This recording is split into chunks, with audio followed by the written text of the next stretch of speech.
Hello everyone, welcome to Frightening Tales. I know many of you enjoy listening to these videos as you fall asleep. So before you drift off, I'd love for you to leave a comment letting me know where in the world you're tuning in from, and if you're enjoying the story, don't forget to like and subscribe. Alright, now let's get comfortable, relax and dive into tonight's case. Story 1. Teresa de Jesus Cruz Rubio was supposed to walk into a room full of smiling faces, a surprise birthday party.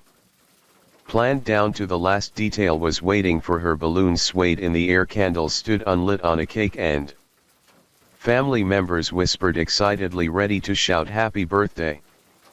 But Teresa never arrived. The calls went unanswered.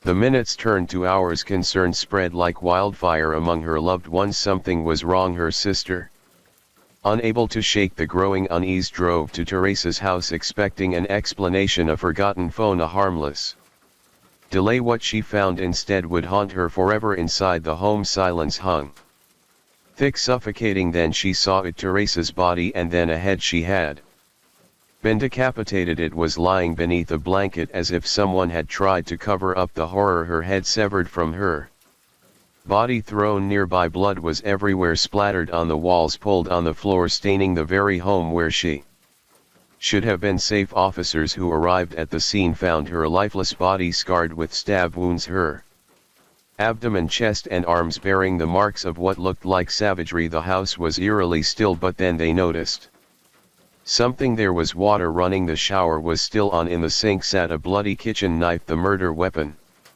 casually discarded like an afterthought when they traced back a call to 911. Confirmed the unthinkable. The 911 caller stated a family member was inside the house, was deceased, and that the victim's head had been cut off, said Sergeant Brian Hoskin of the Glendale Police Department. There was no forced entry.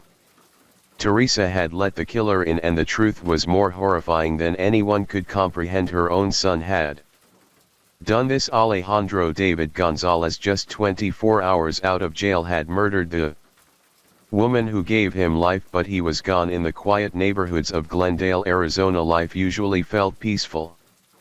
Families went about their daily routines, kids played outside, and neighbors exchanged friendly hellos. It wasn't the kind of place where people expected anything terrible to happen, but behind the doors of one home something truly horrifying was unfolding, something so brutal that it shook the entire neighborhood and left everyone asking the same question: how could a son do this to his own mother? Alejandro David Gonzalez was 25 years old, jobless and spiraling into a dark path of drugs and violence. His mother had always tried to help him, but his demons ran deep. His family had seen the warning signs in his erratic behavior, his temper, the way he seemed to be losing control. This wasn't the first time Gonzalez had been in trouble. The monster had a past. In 2021, he attacked a police officer at a Circle K, punching him so hard it chipped his tooth. That assault landed him in jail,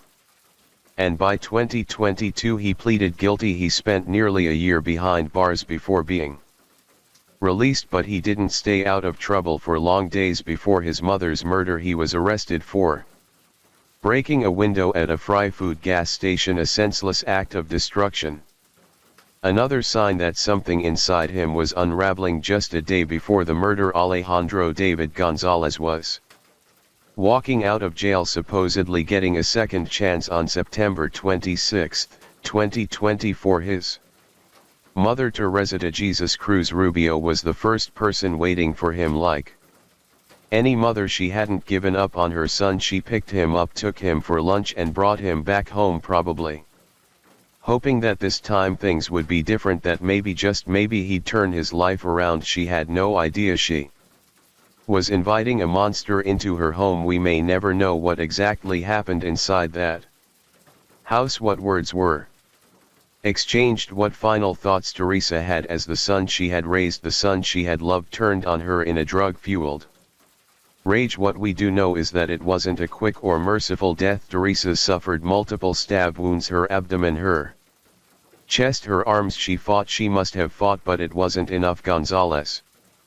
Didn't stop until she was gone, and then he went further. He decapitated her. When he left, he took something else with him, her burgundy GMC Yukon, the car she had been using, the one her sister had given her. It was caught on a neighbor's Ring camera pulling away from the house in the late afternoon. He was driving away from the scene of the crime as if nothing had happened. It didn't take long for police to track him down. When they found him, his hands and arms were covered in injuries, his clothes were stained with blood. There was no doubt this was the man they were looking for. Sitting in the interrogation room, Alejandro David Gonzalez had a choice: tell the truth or spin a lie. He chose the latter. Instead of taking responsibility, he fed investigators a tangled story claiming that some mystery man he had met earlier was involved in the crime. He didn't explain who this man was, where he came from, or why he would have any reason to murder Teresa. It was a desperate attempt to shift the blame, to make it seem like he wasn't the only one responsible for what had happened. But detectives weren't buying it. As they went through the evidence, the blood-soaked crime scene, the missing kitchen knives, the surveillance footage of Alejandro leaving in his mother's car, one thing became clear: there was no other suspect, no mystery man, no accomplice, just Alejandro. Then came the confession. Gonzalez admitted to using methamphetamine that day. High, unstable, and filled with rage, he had murdered the one person who had never given up on him for days. Her loved ones mourned, searching for answers to questions that could never be fully answered. But as they grieved, the wheels of justice were turning. Then on October 7, 2024, a major development was announced. The Maricopa County Attorney's Office declared that a grand jury had officially indicted Alejandro David Gonzalez. It was no longer just a gruesome headline or a tragic loss for one family. It was now a case that would be fought in a courtroom with justice hanging in the balance. Gonzalez was formally charged with first-degree murder, theft of means of transportation, and tampering with physical evidence. The murder charge carried the weight of his unthinkable crime, the savage killing of his own mother, a woman who had done nothing but love and care for him. The theft charge was tied to his brazen escape in the burgundy GMC Yukon, the vehicle he had taken from the home after committing the unthinkable. And the final charge, tampering with evidence, spoke to his desperate and pitiful attempt to erase the horror of what he had done, as if a running shower and a bloody kitchen knife in the sink could wash away the monstrosity of his actions. The indictment wasn't just a legal step, it was also a promise that Teresa would not be forgotten, that her murderer, even though it was her beloved son, would face consequences, that justice, however delayed, was coming. But this was just the beginning. Alejandro sat behind bars, his bond set at $1 million in cash, knowing that every ticking second brought him closer to the trial that would decide his fate. There would be no more meth-fueled escapes, no more lies, no more blaming some imaginary accomplice, only the cold hard reality of a courtroom where the truth would be laid bare. A mother is gone, a family is broken, a community is left wondering how a celebration turned into a funeral. Instead of birthday candles, there were candles at a vigil. Instead of laughter, there were tears. Instead of a mother watching her children grow, there was an empty seat at the table. And the biggest question of all remains, why? What made Alejandro Gonzalez cross the line from troubled to monstrous? Was it the drugs, his untreated mental health issues, a darkness that had always been inside him, waiting for the right moment to strike? Whatever the answer, one thing is certain: Teresa de Jesus Cruz Rubio didn't deserve this. She deserved to blow out the candles on her cake. She deserved to hug her family. She deserved to feel love on her birthday. But instead, her life ended in horror at the hands of the very person she once held in her arms. What happened was not just a brutal crime, it was a tragedy that ran deeper than what happened that night. Alejandro David Gonzalez wasn't some faceless monster. He was a son, a man whose life had spiraled into addiction and darkness long before that final horrific act: drugs, mental health struggles, a mother who never stopped trying to save him. It was a collision course that ended in the worst possible way, but it raises a question worth thinking. Was this fate sealed long before Teresa led him back into her home?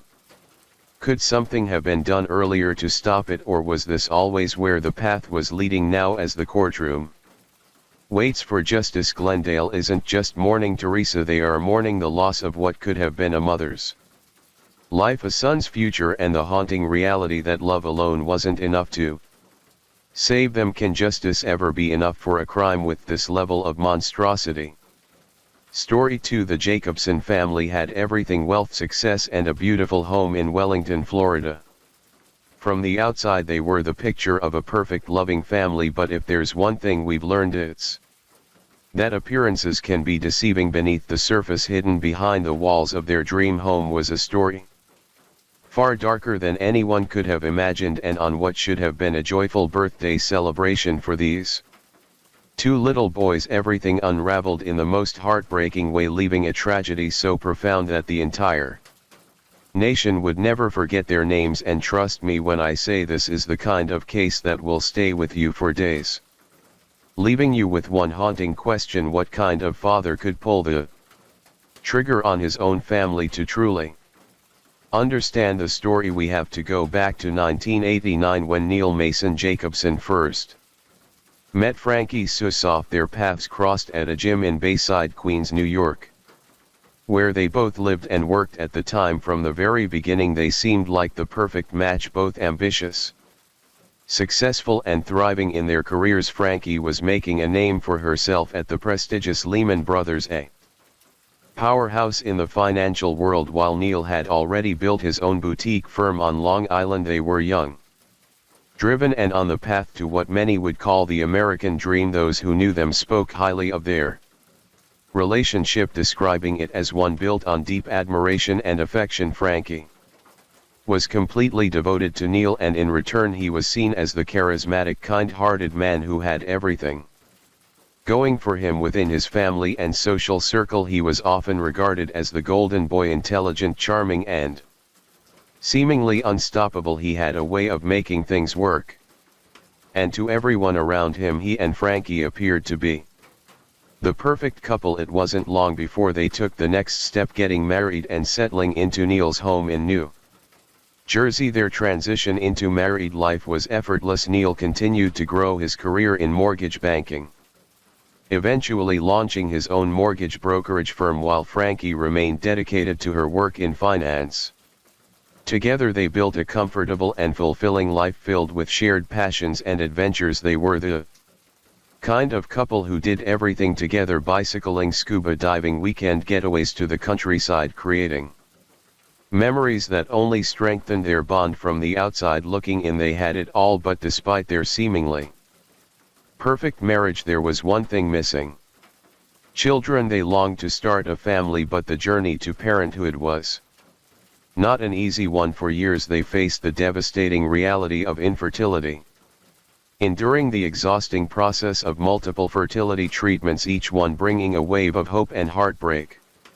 It was an emotional battle, but they refused to give up. Finally, after years of waiting and struggling, their prayers were answered in 2003 when they welcomed twin boys Joshua and Eric. Already blessed with a comfortable life, Frankie and Neil were happier than they had ever imagined. Their family felt whole, and they were thriving in both their personal and professional lives. However, there was another lingering challenge: distance. Neil's parents, Harold and Goldie Jacobson, had moved from New Jersey to Florida in the year 2000, and while they enjoyed their new home, they deeply missed being close to their son and his growing family. They often voiced their frustration about the separation, wishing they could spend more time with their grandchildren. By 2005, life took an unexpected turn for the Jacobson family when Harold was diagnosed with cancer. His condition worsened quickly, making travel to New Jersey impossible. This became a breaking point for Neil. The thought of being so far from his father during such a critical time was unbearable. Without hesitation, he made a firm decision: he was moving his family to Florida to be closer to his parents. But even before the move, Neil had already started investing in Florida. Real estate. He had purchased a pre-construction investment condo in Lantana, and not long after he bought another. Real estate became somewhat of an obsession for him, and soon he found himself purchasing a third pre-construction condo. He knew he was overextending financially, but the allure of the booming market kept him going. Frankie, on the other hand, was skeptical. She voiced her concerns, questioning the practicality of his growing investments. But Neil was determined. His mind was set, and nothing was going to change it with his properties piling up in Florida. Neil began pushing Frankie to relocate. She was resistant, hesitant to leave behind the life they had built in New Jersey. She loved their home, their community, and the stability they had created, but as time passed, the financial strain of maintaining their New Jersey home became overwhelming. The mortgage was becoming too much to handle, and eventually Frankie reluctantly agreed to the move. The Jacobsons officially settled in Florida, eager to start a new chapter close to family. However, things did not go as planned. Neil had hoped to sell their New Jersey home before the move, but the market wasn't in his favor. With no other choice, he decided to list it for rent, hoping it would at least generate some income. But just 2 months after they arrived in Florida, tragedy struck. Harold Jacobson passed away. The loss of his father devastated Neil in ways he hadn't expected. He had uprooted his entire life to be closer to Harold, only to lose him so soon after arriving. The grief weighed heavily on him and his mother. Goldie later revealed that Neil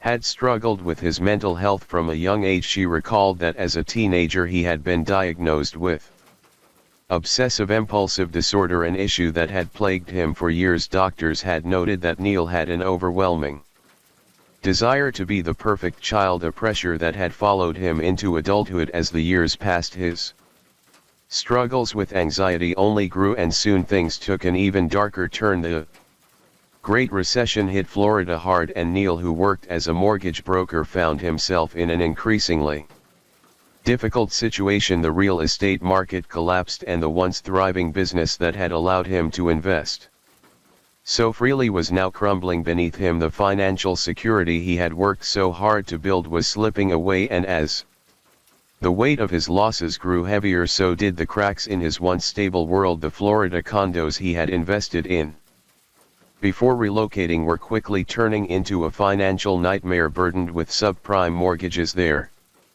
payments increased month after month, stretching his resources thin. At first, Neil had convinced himself that things would turn around. He had always been a problem solver, always found a way to make things work, but this time no amount of determination could keep the walls from closing in. With little to no work coming in and 4 separate mortgages draining their finances, the pressure became unbearable. At first, Neil and Frankie tried to hold on, dipping into their savings to stay afloat, but as time passed, their financial situation only worsened. Bills piled up, debt collectors began calling, and the stress of trying to keep everything together was pushing Neil to his limits. Desperate for a solution, he started making risky financial decisions, one bad choice after another, each one digging them deeper into a hole. He chased after risky investments, sought out loans, and even considered selling off what little they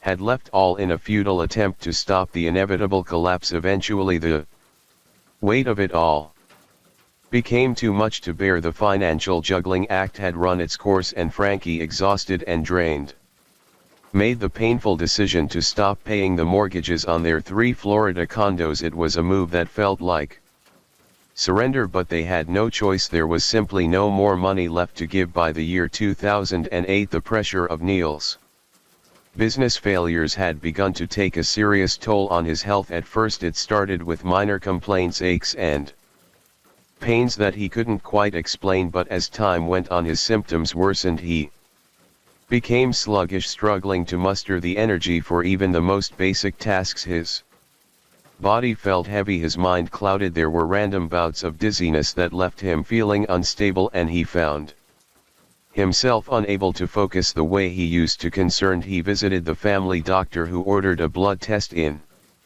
October. The results were troubling. Neil had elevated hormone levels, but there was no immediate explanation for his decline as the weeks passed. His condition only worsened. The once energetic and determined man was now lethargic, withdrawn, and barely functioning. He was eventually diagnosed with depression and transient peripheral vertigo, a condition that further contributed to his constant dizziness. In an attempt to help him cope, his doctor prescribed Zoloft, a common antidepressant. Neil, desperate to feel better, took the medication as prescribed, hoping it would offer some relief, but instead of improving, his mental state deteriorated further. A few days after starting Zoloft, he was called back to the doctor's office, where they added a prescription for Xanax. It was meant to ease his anxiety, but his family and friends quickly noticed that something wasn't right. Instead of stabilizing his mood, the medication seemed to send him spiraling even further into darkness. His paranoia intensified, his emotions became more erratic, and the man they had once known began to fade before their eyes. Neil's sister Deborah became deeply concerned about her brother's rapid decline. She confided in their mother, worried about what he was going through. According to Deborah, Neil had started experiencing terrifying hallucinations. He had grown increasingly paranoid, convinced that someone or something was out to get him. Frankie, his wife, was just as alarmed. She reached out to her own sister, desperate for support, as Neil's behavior became more and more disturbing. He had completely withdrawn from the world. He refused to go outside, stopped engaging with friends and family, and even neglected his own hygiene. There were days when he wouldn't even shower, lost in a haze of fear and depression. His paranoia took a terrifying turn when he became obsessed with the idea that the FBI was watching him. He was convinced that federal agents were surveilling him, gathering evidence to have him arrested. He would talk about it, constantly warning anyone who would listen that they were building a case against him. His delusions became more elaborate. He was certain that his phone was tapped, that his home was under surveillance, that at any moment the authorities would storm in and take him away. His mother saw the full extent of his paranoia. One of the last times she visited him, Neil had pulled her aside, his voice shaking with fear. He told her he was in big trouble. He insisted that the FBI was coming for him, that he had done something terrible, though he couldn't seem to explain exactly what.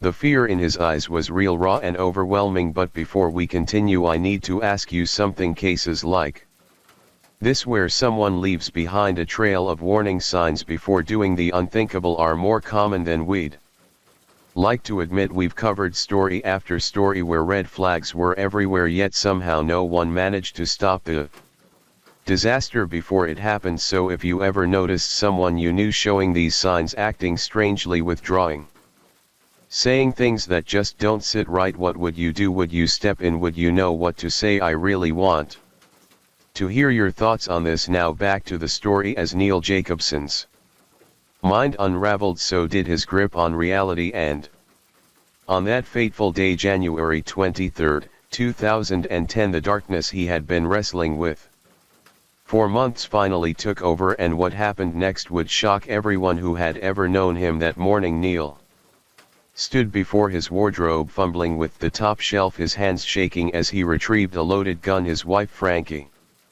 still groggy from sleep, watched in confusion, not yet realizing the horror that was unfolding before her. Neil, with the gun in hand, stepped out of the wardrobe, his face hardening into something almost unrecognizable. Frankie's heart skipped a beat as the realization hit her. He wasn't holding the gun to defend himself, he was holding it with purpose. In an instant, panic took over. She leapt toward him, struggling desperately to wrest the weapon from his grasp. They tumbled to the floor to fight, a chaotic blur of screams, desperation, and tears. In the midst of the struggle, Neil, in a violent frenzy, struck Frankie, knocking out her front tooth and slicing her finger. Despite the brutality of it all, Frankie didn't give up. She fought with all her strength, but Neil was too much, overpowering her. In his disturbed state, with cold detachment, he stood, reloaded the gun, and turned the weapon on her. 2 shots rang out, one after another, each striking her in the face, silencing her forever. But Neil's twisted path didn't end there. Covered in Frankie's blood, he reloaded the gun and made his way to his son Eric's room. Eric, who had been lying on his stomach in peaceful sleep, was the next victim in the nightmare that Neil had somehow constructed in his mind. 2 bullets tore through Eric's body, but against all odds, the boy survived the first 2 shots, but Neil was undeterred, his mind fixated on finishing what he had started. He grabbed a pillow and pressed it over Eric's face, ensuring his son wouldn't survive 2 more shots, and Eric was gone. The house was eerily still now as Neil moved toward the next room where his youngest son Joshua was sleeping. Joshua, blissfully unaware of the carnage around him, lay curled in his sheets. Neil's actions were methodical, almost as if he were following a script. He covered his son's face with a pillow, silencing him with 2 shots to the face. In a matter of moments, the vibrant life of his family had been extinguished, with the blood of his wife and children staining his hands. Neil walked to the bathroom and turned on the shower. He stood under the water, numb, as if washing away the sins he could no longer escape. When the shower ended, he dressed, swallowed a cocktail of Vicodin and Xanax, and in a haze left his home. As he drove, the pills began to take effect, making him groggy and disoriented. Less than a mile from his mother's house, Neil passed out behind the wheel, swerving off the road and coming to a stop in the grass. In the confusion, Neil had initially planned to kill his mother Goldie next before taking his own life, but in his twisted state something inside him held him back. He later told the police that when he was at home standing in the living room, he thought about going to heaven to be with his father, but he couldn't leave his mother alone, so he planned to take her with him. Thankfully, he never made it to her house. When the police found him, Neil was disoriented, barely conscious, and gripping the gun beside him. As they approached, he muttered, "I killed my family."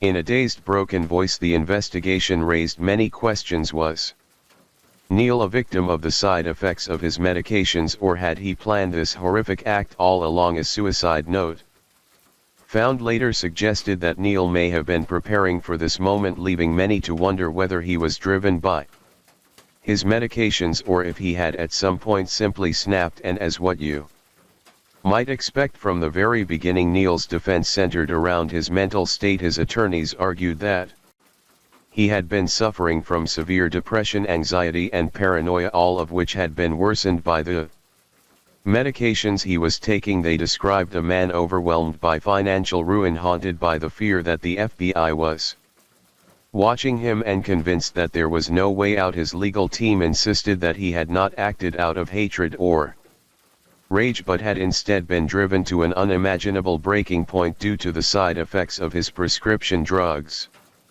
To support their argument, the defense brought in medical experts who testified about the dangers of Zoloft and Xanax, the 2 medications Neil had been prescribed before the murders. These drugs, they explained, could cause extreme mood swings, hallucinations, and suicidal tendencies, especially when taken together in high doses. Neil's behavior before the killings, his paranoia, delusions, and refusal to leave the house, was presented as clear evidence that he had lost his grip on reality. His lawyers pushed the narrative that Neil had been a loving father and husband, a man who had never shown any signs of violence before, making it hard to believe that he had killed his family intentionally. But the prosecution had a different story to tell. They painted Neil not as a victim of medication, but as a desperate man who had methodically planned the murders. They argued that his financial troubles had reached a boiling point, and that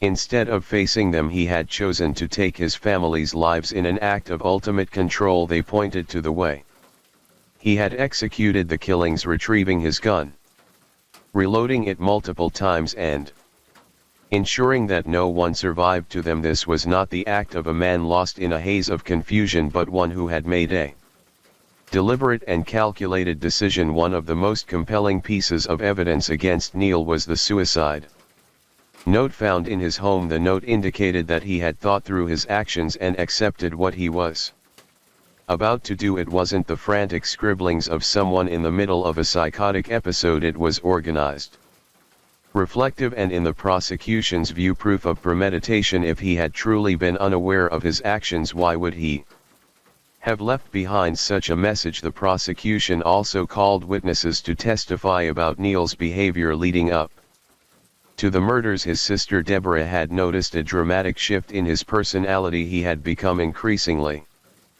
paranoid, talking about the FBI coming to arrest him. His wife Frankie had confided in her sister that Neil was no longer the man she had married. He had stopped showering, refused to leave the house, and seemed trapped in his own mind. While the defense used these accounts to argue that Neil was suffering from a mental breakdown, the prosecution used them to show that there had been warning signs that should have led Neil to seek professional help instead of resorting to murder. Neil's mother Goldie also played a heartbreaking role in the trial.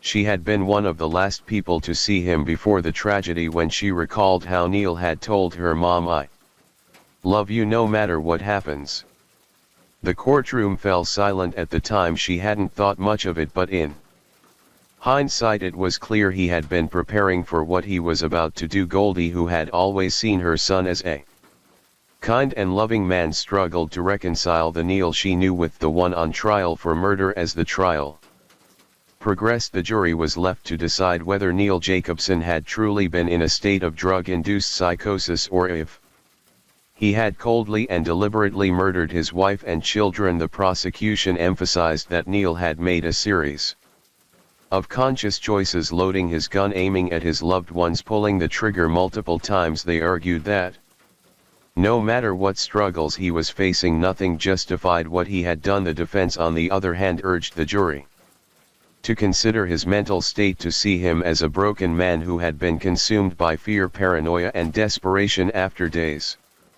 of deliberation, the jury reached a verdict: guilty on all counts. The judge, while acknowledging the tragedy of the situation, made it clear that no level of financial distress or mental illness excused the murder of innocent children and a devoted wife. Neil Jacobson was sentenced to life in prison without the possibility of parole. His fate was sealed, and the courtroom was filled with an overwhelming sense of loss. Victor and Tiffany. Neil Jacobson reached a plea deal with the state. He changed his plea of not guilty to guilty of 3 counts of first-degree murder. Now, after killing his family, he tried to kill himself, in fact even leaving behind a suicide note detailing why he did it. He said the reason was the family's mounting financial situation. Now he's going to spend the rest of his life behind bars. Neil Jacobson answered to the judge in this Palm Beach County courtroom today, admitting that he shot his wife Frankie and then shot their twin 7-year-old sons while they were asleep in their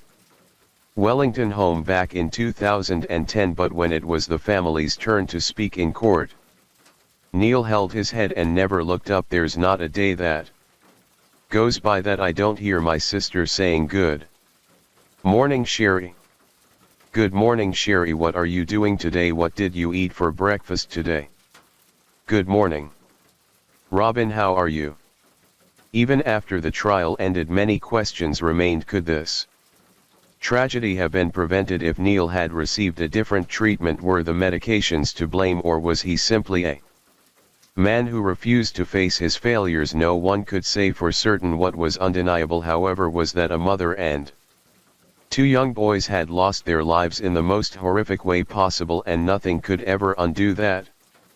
Story 3. These 2 little boys were the perfect example of how sometimes the real danger isn't lurking outside, it's sitting right across the dinner table. On the night of November 26, 2001, a quiet evening in Cantonment, Florida erupted into chaos. A frantic 911 call sent firefighters racing to a home engulfed in flames. First responders rushed in, expecting to find a tragic accident, maybe even a desperate attempt at escape gone wrong. But as they made their way inside, what they discovered was far worse than a fire. Lying motionless on the living room floor was 40-year-old Terry King. His body was twisted unnaturally, his head bashed in with such force that his skull was shattered beyond recognition. The fire, now clearly an afterthought, had been set to cover up something much darker. Terry hadn't died in the flames. Instead, he had been murdered in cold blood. But as investigators processed the gruesome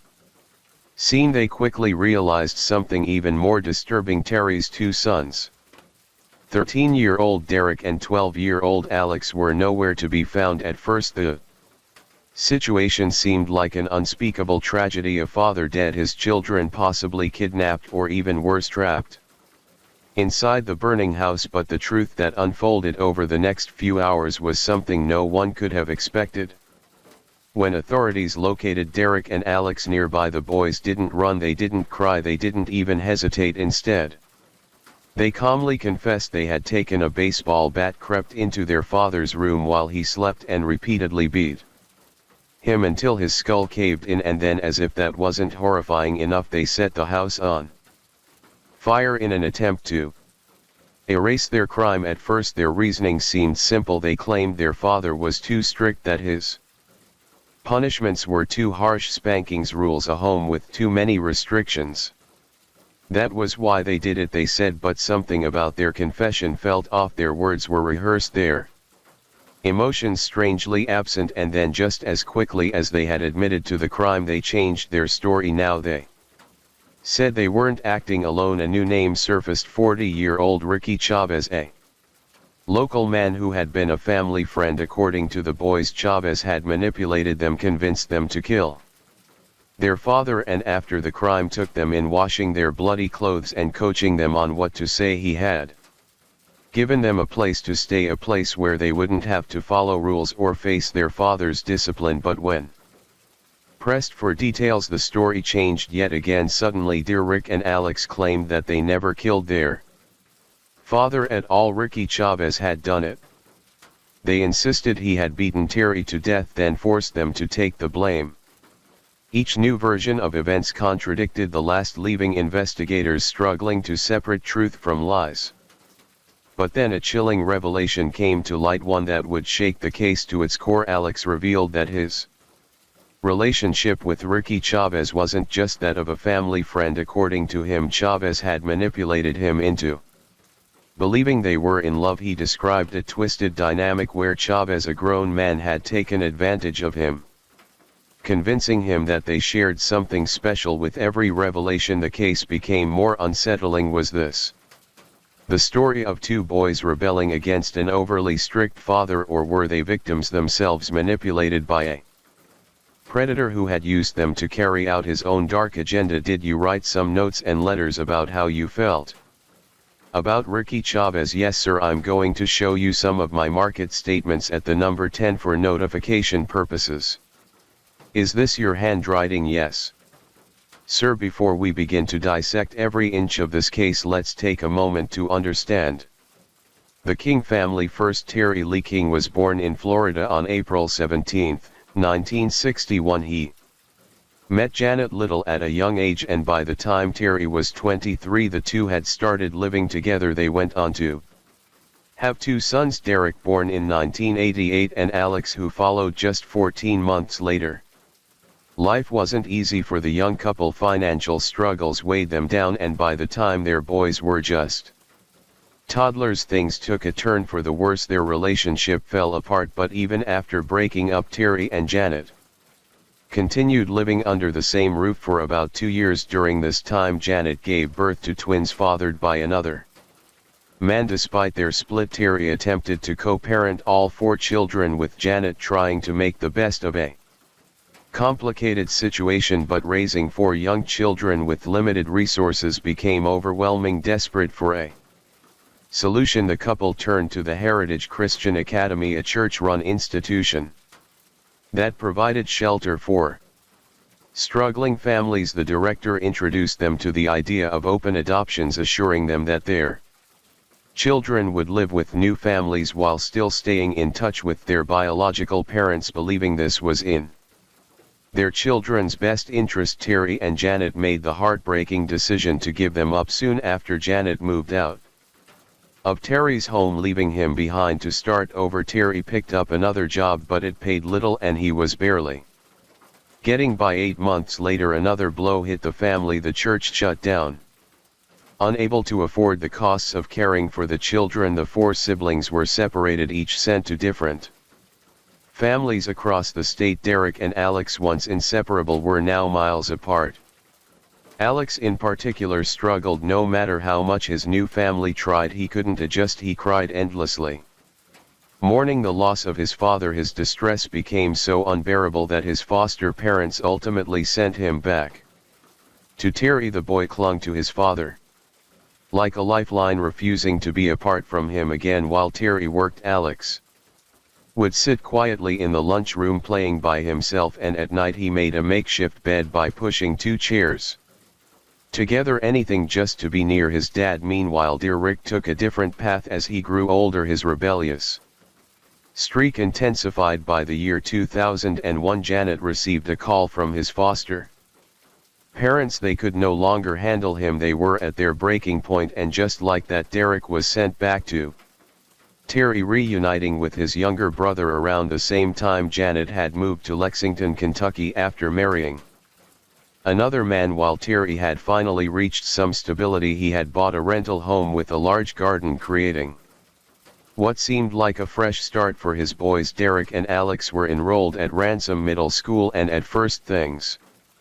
seemed to be settling down. They were bright kids, performing above average in their classes, but just as life started to resemble some kind of normally, everything unraveled. On November 16, the boys vanished. Terry reported them missing. Frantic with worry, days passed, and then he received a phone call from his own children. They told him to stop looking for them, but Terry refused to give up. Frustrated by what he believed was police inaction, he even went to the local news pleading for help. Then on November 24, there was a breakthrough.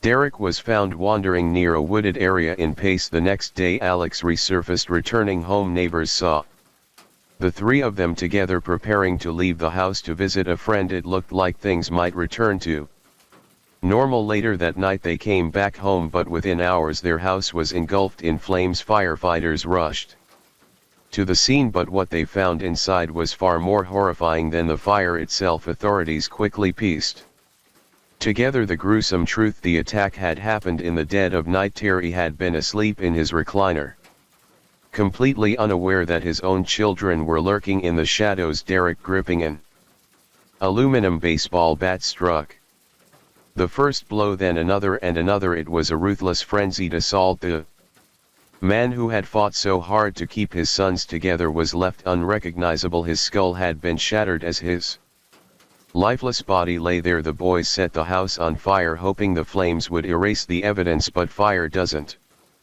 destroy everything. Instead of seeking help, dear Rick and Alex fled. They didn't go to the police or a family member. They ran straight into the arms of Ricky Chavez, a man who had been lurking in the background of their lives for some time. Chavez wasn't just a family friend, he was a convicted felon with a troubling history. While Terry had been busy working hard as a single father, Chavez had been keeping a watchful eye on his boys, offering them an escape from their strict household. His home was their hideaway, a place where rules didn't apply. Investigators soon uncovered disturbing details. Chavez had more than just a casual friendship with the boys. He had introduced them to alcohol and marijuana, blurring the lines of authority. But the most unsettling revelation came from Alex himself. He confessed that he and Chavez weren't just friends. He claimed they were lovers. Chavez had manipulated him, convinced him they were in love. Authorities found letters, love notes written by Chavez to Alex, diary entries from the young boy professing his devotion to the 40-year-old man. It was clear this was grooming, and it raised a terrifying question: had Chavez orchestrated the murder of Terry King? To understand just how deep Chavez's influence ran, you have to understand who he was in their lives. Every neighborhood has that one house, the one where kids gather, where rules are flexible, where no one asks too many questions. For Derek and Alex, that house belonged to Ricky Chavez. To some, he was just a friendly neighbor, the guy who let kids hang out at his place, play video games, and escape their troubles. But to others, there was something unsettling about him. Rumors swirled over the years. Multiple minors had come forward with allegations of inappropriate relationships with Chavez, yet somehow nothing ever stuck. As a father juggling work and raising two kids, Terry King had No idea about Chavez' past. When he first allowed his sons to spend time there as a struggling single father, he saw it as a blessing, someone willing to watch over Derek and Alex when he was working long hours. But the relationship between Chavez and the boys became too close. Prosecutors had a tangled case on their hands. Two minors accused of patricide, a felon with suspicious ties to them, and a defense riddled with inconsistencies and statements of two young angry boys. Alex took the stand first, his testimony retelling a horrific tale. On the night of the murder, he claimed Chavez had sneaked into the house while Terry was asleep. The brothers had been woken and led outside, told to wait in the car, while Chavez carried out the evils that he had kept hidden all these years. It wasn't until they reached Chavez's home that he revealed the truth. Terry, their father, was dead. The crime, he insisted, had been for them. The alternative, he allegedly warned, was far worse. Terry would have never allowed them to live with Chavez, even if it meant taking their lives himself. As the jury absorbed the disturbing details, Derek King supported his brother's version of events. Though his emotions overwhelmed him, he spoke of how Chavez had promised them a better life, a life where they would be free, taken care of, and given everything they wanted. Yet as he tried to put into words the gravity of what had happened, his composure shattered, which revealed the confusion of a child caught in the midst of something far beyond his understanding. With the prosecution's case laid out, the defense turned its attention to one crucial element: the confession. When the boys had first been arrested, they had admitted to the crime, offering chilling descriptions of their father's final moments. The defense seized upon this and argued that their detailed account clearly showed they had been present during the attack, not waiting outside in Chavez's car as they now claimed. The jury deliberated, reaching a decision in a short time. However, the verdict was sealed, its contents hidden until the conclusion of the second trial, the one in which Alex and Derek King, still barely more than children, would stand accused of the same crime. As the trial of the King brothers commenced, the two young defendants now sat in the courtroom in their best clothes, no longer just witnesses but accused murderers. The prosecution put forth an argument backed by tangible evidence that Alex had harbored a deep resentment toward his father and had convinced his younger brother to act. The motive, they argued, lay in Alex's infatuation with Chavez, a man who had fed him fantasies of love and freedom from his evil father. This was backed by the letters that were found at the scene, one of which read something like this: "My life used to be cloudy before I made friends with Rick. My ultimate goal in life now is what it is about sharing your life with someone else's. Before I met Rick, I was straight, but now I am gay."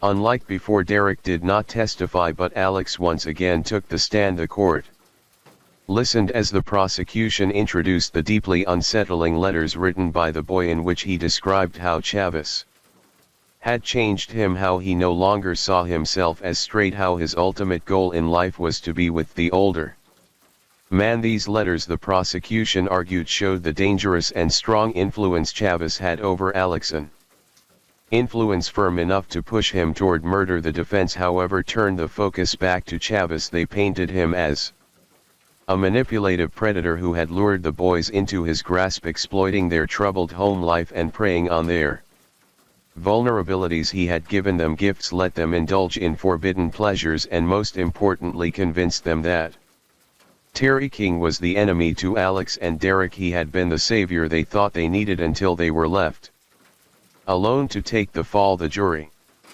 weighed the conflicting narratives carefully. Were these two boys still so childlike in their behavior, truly capable of such a heinous crime on their own, or had they been merely pawns in a far darker game?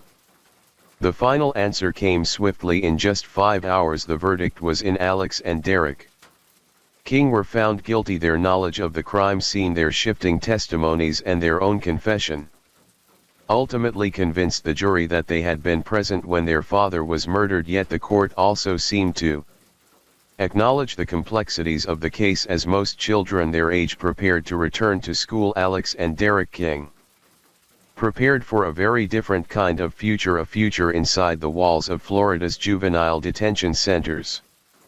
They had entered the world as victims, suspects and pawns in a deadly game, and now they would pay for a crime whose true mastermind remained a mystery in the eyes of many. In an unconventional move, the prosecution tried both Chavis and the King brothers for the same crime. Chavis was acquitted despite the damning letters and his attempts to cover up the murder. The King brothers, however, were convicted of second-degree murder on September 6, 2002, but in yet another twist, the judge overturned their convictions, citing violations of due process rather than face another trial.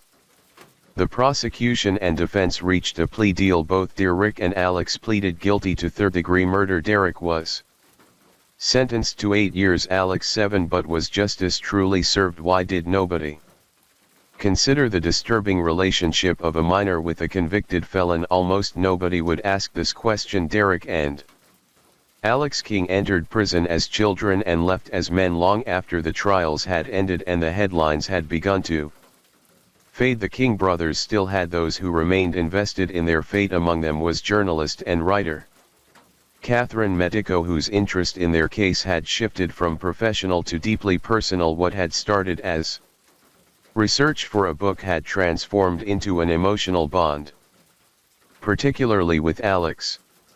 She had spent months exchanging letters with him, their conversations stretching over long phone calls, but it wasn't until late 2002 that she finally met him in prison. From the moment they were face to face, she felt an instant connection, as though he were a child in desperate need of care. Catherine was not alone in this sentiment. In different corners of the country, strangers had been drawn to the case, outraged by the way 2 children had been thrust into the adult legal system. Their frustration turned into action, culminating in the formation of the King Brothers Trust in 2003. Lisa Drew Alton spearheaded the initiative, determined to provide support for the boys once they were released. It was, she believed, a gesture of faith and assurance that despite their past they would not have to navigate their future alone. Among those who became involved was Dan Dalyali, a widower, author and freelance writer from Texas. Through online discussions about the case, he had connected with Lisa, who suggested he send Derek books in prison. A simple act of kindness turned into something much more when he received a heartfelt thank you letter from the boy. That letter marked the beginning of an unexpected friendship. Over time they corresponded frequently, and Daly made the long drive to Florida several times to visit Derek behind bars. He was struck by the boy's openness, the way he spoke about his guilt without hesitation. For Daly, the relationship was not about the notoriety of the case, but about helping a young life find direction after a tragic past. As Alex and Derek spent their formative years behind bars, these unlikely supporters waited for them on the outside, but there remained a looming question: were the boys worth saving? Would they emerge from prison rehabilitated, or would they become hard-hearted criminals like so many before them? When Alex King finally walked free, he did not dwell on the past. At 19, nearly a year and a half out of prison, he presented himself as someone who had left the darkness behind. He had built a new life, one he never imagined possible, with a family that embraced him as one of their own. Prison had changed him, though for years he had felt emotionally numb, disconnected from reality. The full weight of his circumstances had not sunk in until he made a reckless mistake, one that nearly cost him his freedom all over again. In April 2005, with 3 years remaining on his sentence, Alex and another inmate attempted an escape. Their plan had been amateurish at best, stuffing their beds to make it appear as though they were still sleeping, then slipping into a classroom where they attempted to climb through the ceiling. The plan failed, and they found themselves right back where they started, caught before they even had a chance to make it beyond the walls of the facility. The consequences were severe: arrested and booked on new charges. Alex faced the terrifying possibility of an additional 15 years behind bars. It was then that Catherine Medico rushed to see him, shaken by the news. When she expressed her worry, his response was dismissive. She wasn't his mother, he told her, but she refused to accept that. In her eyes, Alex was as much her child as her own biological children. Something in that moment shifted the next time she received a letter from him. It was addressed simply. From that day forward he never called her anything else. Derek was released at the age of 20 in 2009 after serving 7 years. Alex was freed a year earlier in 2008 at the age of 18, but freedom didn't guarantee a new beginning. Alex King's life had been anything but ordinary. From a troubled childhood to a high-profile murder trial, his past had always loomed over him like a shadow he could never escape, and now, at just 35 years old, his story had come to a tragic end. For years Alex struggled with drug addiction, a battle that, according to his uncle Greg King, had consumed him. The last time Greg saw Alex was 5 years ago in Pensacola. He had urged his nephew to enter a rehab program, but Alex found it difficult to handle confinement yet again. Whether it was prison walls or the strict rules of rehab, he always found a way to run on. April 14, Alex was found unresponsive in Missoula, Montana after a drug overdose. Doctors at Providence St. Patrick Hospital fought to save him, but the damage had been done. It wasn't his first overdose in recent weeks. In fact, the doctor treating him recognized him immediately. Alex had already been in the hospital several times before this time around. However, he wasn't so lucky. His heart had stopped. Medical staff worked desperately to revive him, but after days on life support, Alex King was declared legally dead on April 23, 2024. His family gathered for a final goodbye. Though not in person, his last moments were witnessed through a screen, a heartbreaking farewell from miles away. He had once been the boy at the center of a case that captivated the nation, the child who made a confession that changed everything. But in the end, Alex King was just another lost soul caught in the tight grip of a past that never let him go. And Ricky Chavez, he remains incarcerated, serving a 35-year sentence. Not for murder but for false imprisonment and being an accessory to the crime. The murder of Terry King also ignited a media firestorm. Were the boys victims of abuse or cold-blooded killers? A book, A Perversion of Justice, a Southern Tragedy of Murder, Lies, and Innocence Betrayed, argued that they were innocent, but Assistant State Attorney David Reimer had his own take. There will always be people who believe Derek and Alex are innocent, just like there will always be people who believe that Michael Jackson is innocent. The murder of Terry King was not just a local tragedy, it became a nationwide sensation, dividing public opinion and sparking heated debates about justice, abuse, and manipulation. In conclusion, one of the most controversial takes on the case came from authors Catherine Medico and Molly Barrows in their book A Perversion of Justice, a Southern Tragedy of Murder, Lies, and Innocence Betrayed. The book painted the King brothers not as cold-blooded killers but as victims, children caught in a web of manipulation and discrepancies in the legal system. It suggested that the justice system failed them, raising a question that left goosebumps. Were the boys innocent all along? Years after their release, Derek and Alex King sat down for an exclusive Deadline NBC interview in a special titled Second Chances. For the first time in years, the brothers reunited on camera, their faces now marked by time and the weight of their past. They reflected on the choices that led them to that fateful night and the scars they carried from it. The case was also the subject of Evil Kin Season 1 Episode 5 titled Deadly Darlings. The episode delved deep into the chilling bond between the King brothers and the sinister influence of Ricky Chavez. The legal battle that followed was examined in American Justice Season 12 Episode 21 Blood Brothers. The Derek and Alex King case, it presented the twists and turns of the trial, leaving audiences to decide, were these boys monsters or merely pawns in a much larger, darker game? Even decades later, the story of Terry King's murder remains as unsettling as ever. Some still believe justice was served, while others insist that the full truth has yet to be uncovered. What do you think should have happened? I've never hurt my wife, I've never hurt her. This man would go on to do things so horrific most people can't even begin to imagine. But here's what he won't tell you: Josh Powell wasn't just a bitter husband, he was a monster. She has a very low self-esteem because of severe emotional abuse as a child, and I've had to try to help her get through that. What happened to Susan Powell is still a mystery to this day. Story 4. In December 2009 she vanished without a trace from her home in West Valley City, Utah. No calls, no messages, just gone, and the only person who had an explanation was her husband Josh Powell. His story starts long before Susan ever met him, and from the very beginning there were warning signs. Josh was born on January 20, 1976 in Puyallup, Washington, to Stephen and Turka Powell. He had 4 siblings: Michael, John, Jennifer, and Alina. But life in the Powell household was anything but normal. His father Stephen was controlling and inappropriate, creating a toxic environment for his children. According to divorce records, Stephen openly shared explicit content with his sons and refused to set boundaries. Josh grew up in a home where nothing felt off limits.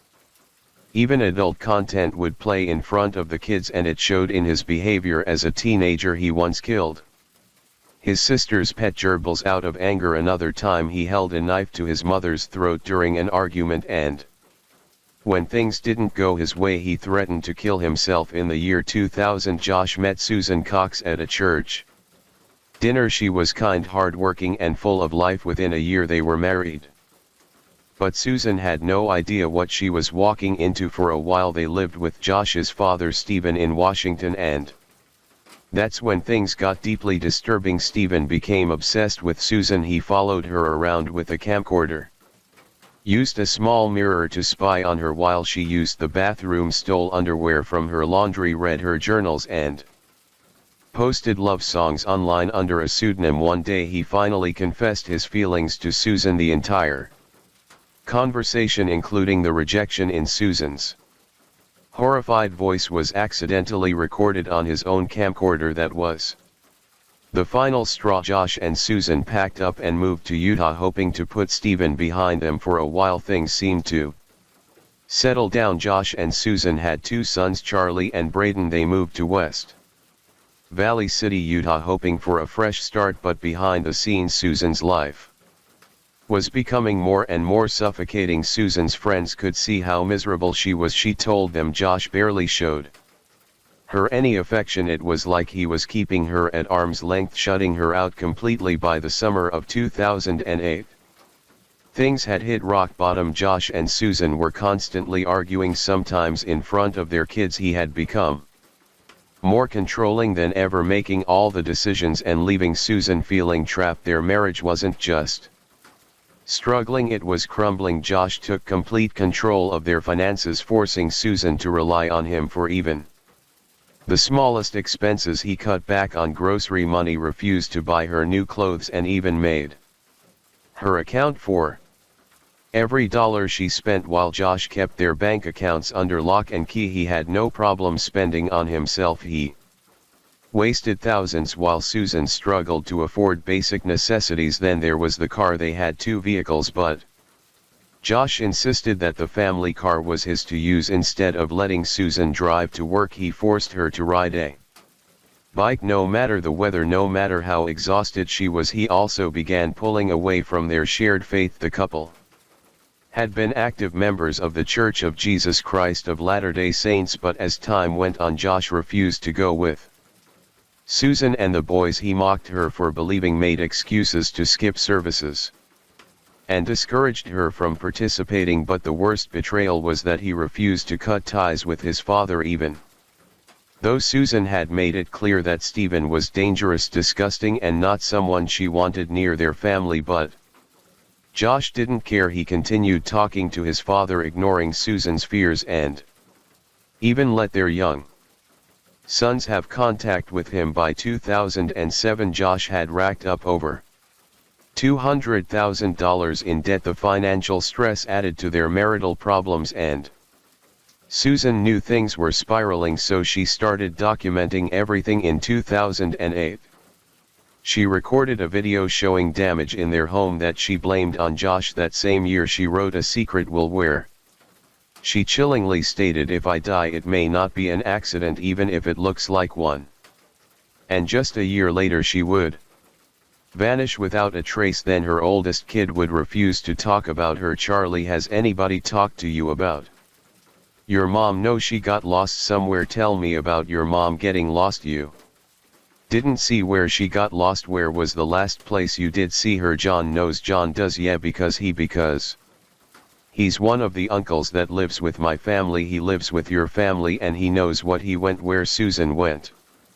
"He did." "And where do you know where Susan went?" "No, John does." We can't talk about Susan or camping. I always keep things a secret." On Sunday, December 6th, 2009, everything seemed normal, at least on the surface, that morning. Susan, Charlie and Braden attended church as they always did. Susan was her usual self, chatting with friends and tending to her boys. Nothing seemed off. After church, a neighbor dropped by for a visit, spending some time with the family before leaving. No one could have guessed that this would be the last time anyone would ever see Susan again. The next morning, December 7th, everything immediately felt wrong. Susan didn't show up to work. She hadn't called in sick, hadn't mentioned taking the day off, nothing. Meanwhile, the boys' nanny noticed that Josh never dropped them off, which was completely out of character. Concerned, she tried reaching the family but no one picked up.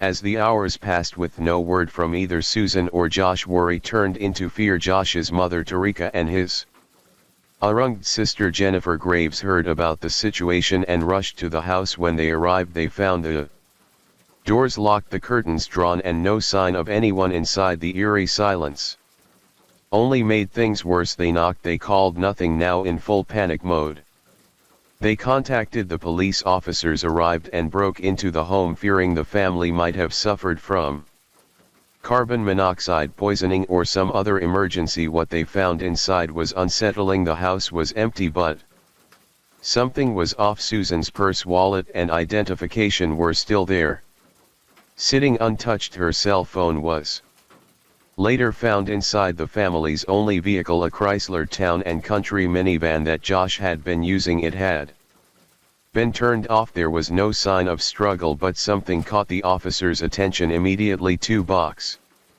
fans were positioned in the living room, blowing air directly at a damp patch on the couch. It was an odd detail, one that didn't sit right. Hours later, around 5:00 p.m., Josh finally returned home with Charlie and Braden. Police wasted no time in bringing him in for questioning. His explanation was bizarre. He claimed that after midnight in the early hours of December 7th, he had taken his two young sons, ages 4 and 2, on a last-minute camping trip. The destination was oddly the Pony Express Trail in western Utah, a remote area with nothing but snow and freezing temperatures. He said Susan had stayed behind, sleeping at home. His story made no sense. Who takes their toddlers on an impromptu camping trip in below freezing temperatures in the middle of the night, especially when there's work and daycare in just a few hours? Police found it even more suspicious when they realized that Josh had never told his boss he wouldn't be coming into work that day. When asked why, he gave an even stranger response. He claimed he had simply lost track of the days and thought it was Sunday, not Monday. Investigators were determined to verify Josh's story. They sent a team to the exact area he claimed to have camped. There was no evidence that anyone had been there. No tire tracks in the snow, no footprints, no fire pit, nothing. It was as if the trip had never happened. Then something even stranger happened on December 8th. After a second round of police questioning, Josh suddenly rented a car from Salt Lake City International Airport, and then he disappeared for nearly 18 hours. His whereabouts during that time remain a mystery. When Josh finally resurfaced, he called his mother from Interstate 84 in Tremont, Utah. He was disoriented, giving vague answers about where he had been. Later, he told his sister Jennifer that he had been aimlessly driving around the city, getting on and off different freeways at random. When police got hold of the rental car, they discovered that he had put an additional 807 m on the odometer.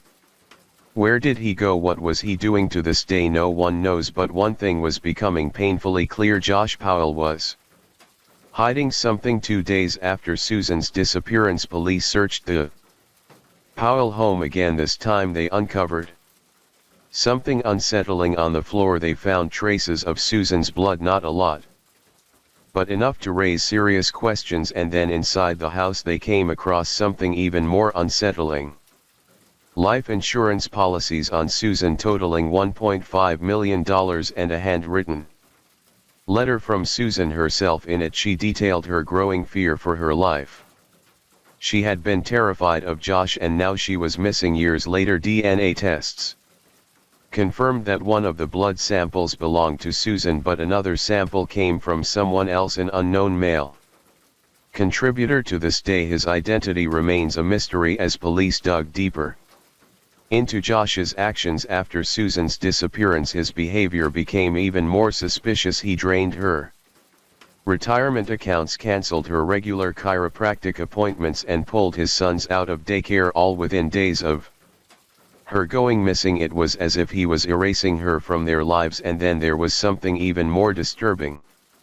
Josh had talked to co-workers before about how to dispose of a body in an abandoned mine shaft. At the time people brushed it off as an odd offhand comment. Now it didn't seem so random. While investigators tried to piece together what had happened to Susan, they turned to the only other people who were with Josh that night were his sons. 4-year-old Charlie was questioned, and to everyone's surprise he confirmed the camping trip had happened. But there was one major difference in his version of events. He said his mother had gone with them. According to him, Susan had been in the car that night, but she never came back. Weeks later a teacher noticed Charlie making an alarming statement. He said his mother was dead. No details, no explanation, just a flat statement, as if it were something he had accepted then. Susan's parents, Chuck and Judy Cox, shared another disturbing discovery at daycare. Charlie's younger brother Braden had drawn a picture of a van. When asked about it, he pointed at the back of the car and said Mommy was in the trunk. At this point police were growing increasingly convinced that Josh knew exactly what had happened to Susan. They planned to bring him in for further questioning and subpoenaed all footage, both aired and unaired, of Josh's interviews with local news stations, but Josh had no interest in cooperating. On December 14 he lawyered up. Over the next few days he became more distant and unresponsive with authorities. Then just before Christmas he packed up his sons and left Utah, heading back to Puyallup, Washington to stay with his father, Stephen Powell. By December 24 police officially labeled him a person of interest, but the horrors were not over. Not yet. In 2010 Josh Powell moved into his father's home in Puyallup, Washington, bringing his 2 young sons Charlie and Braden with him. With Susan gone, it seemed like the Powell men were closing ranks. Josh made it clear he wasn't coming back to Utah, announcing plans to rent out their home in West Valley City.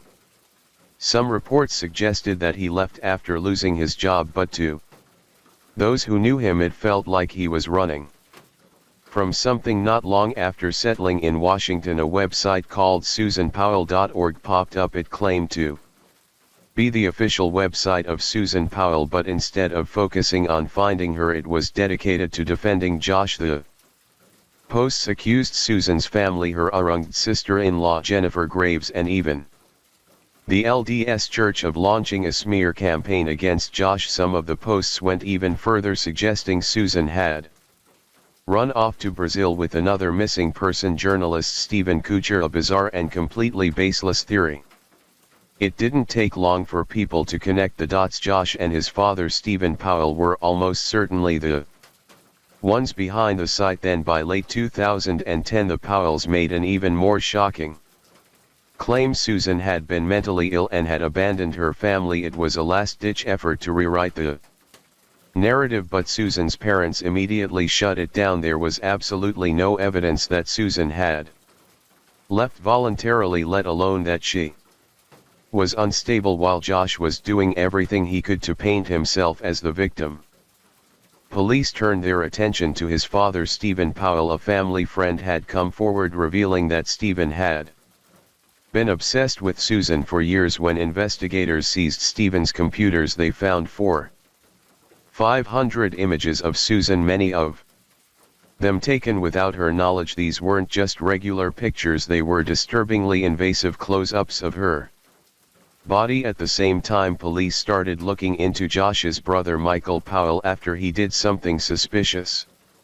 Shortly after Susan vanished, Michael had gotten rid of his broken-down Ford Taurus, selling it to a wrecking yard in Oregon. If that wasn't strange enough, he later ordered satellite images of the lot as if he wanted to keep tabs on the car. When investigators tracked it down, they brought in cadaver dogs, and sure enough, the dogs indicated human remains had once been in the trunk. Unfortunately, DNA tests were inconclusive, leaving yet another unanswered question in the case. In September 2011, police thought they had finally found a break while searching Topaz Mountain in Utah, an area Josh had visited often. They discovered what appeared to be a grave site. The ground had been recently disturbed and showed signs of shoveling for days.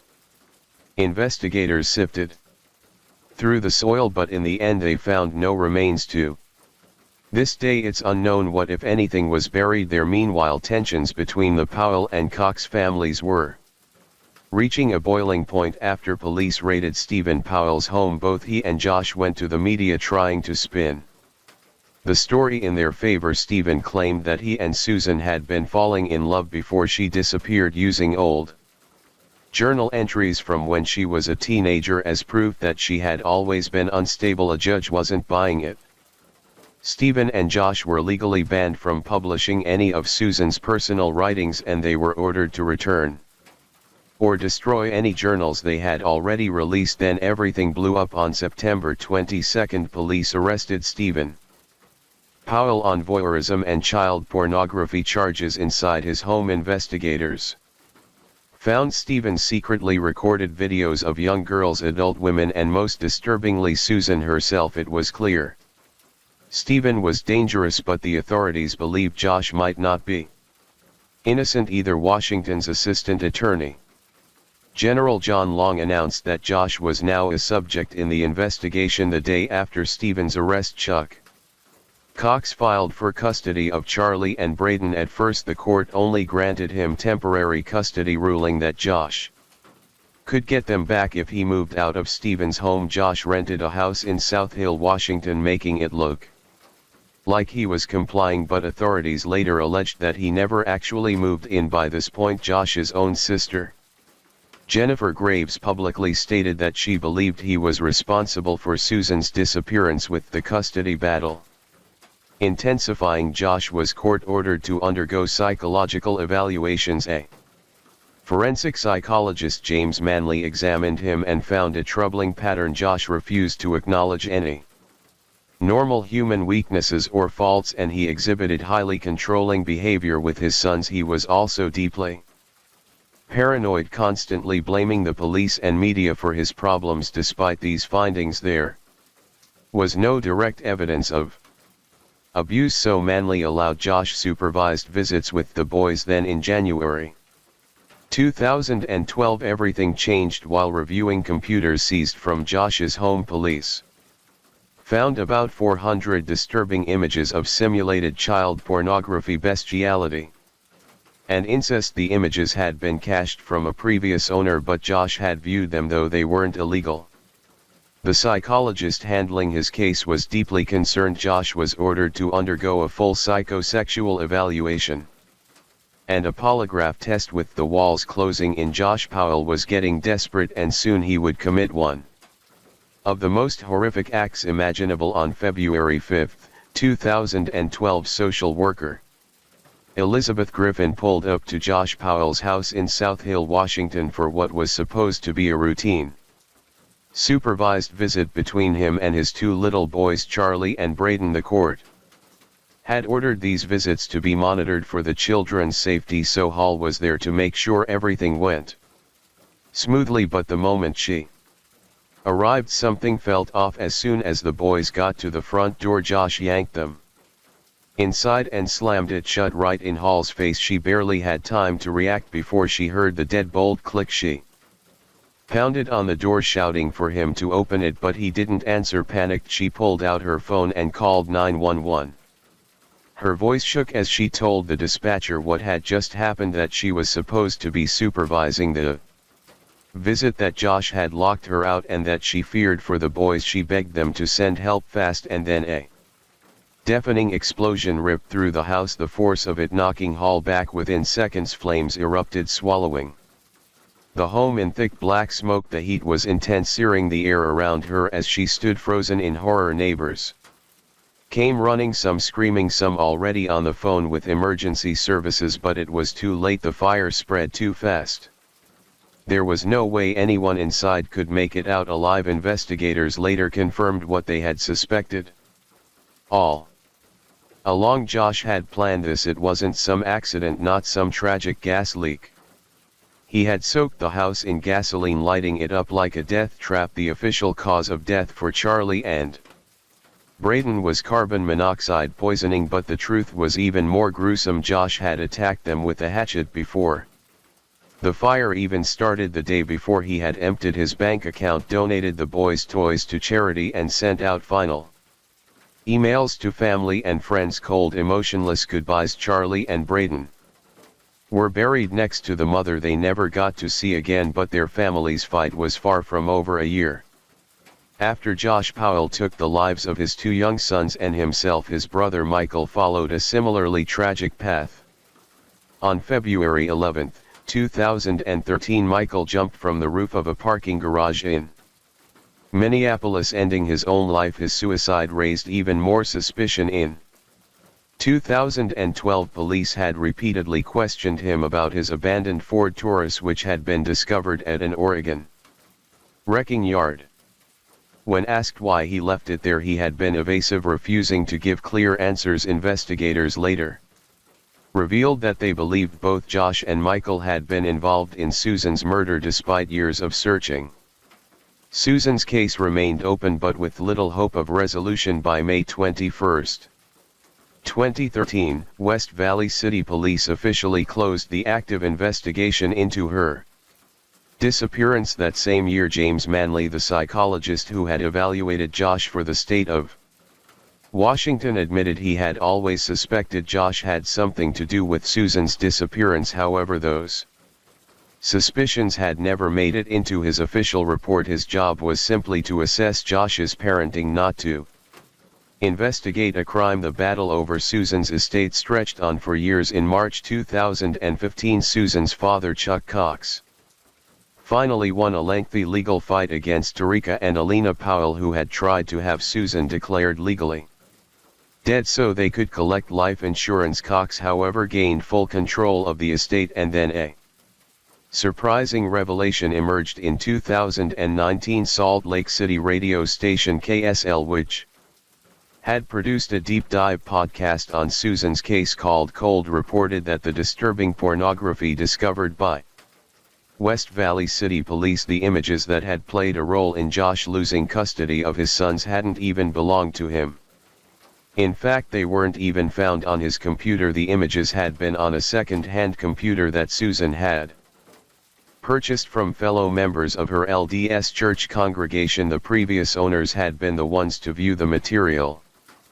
But by the time this information came out, it was too late to change anything. The damage had already been done. There was still one last desperate effort to find Susan's remains. In early 2022, a crew led by Diesel Brothers TV personality Dave Sparks took on the challenge of searching a remote mine shaft in the Utah desert, hoping to finally bring Susan home. They uncovered RI bones, what appeared to be human vertebrae, scraps of clothing that was evidence that someone had died there. The remains were sent to a lab for DNA testing, but once again it was another dead end. The bones weren't Susan's, they weren't even human. A pair of pants found with the bones tested positive for male DNA, leaving yet another mystery. Who did they belong to, and more importantly, will Susan Powell ever be found? We're done. So is he asking you to kill him? I just don't understand. Yeah, that's what I've been doing for a while and I can't get Him to stop breathing. He's going to be 18 tomorrow, but he didn't want to turn 18. This boy never got the chance to turn 18 because his own mother made sure of that. Just hours before he was supposed to step into adulthood, she picked up the phone and called 911, but instead of crying for help, she delivered a chilling statement, and that is she couldn't get him to stop breathing. Story 5. Most mothers would fight tooth and nail to keep their child alive, but this one, she did the exact opposite.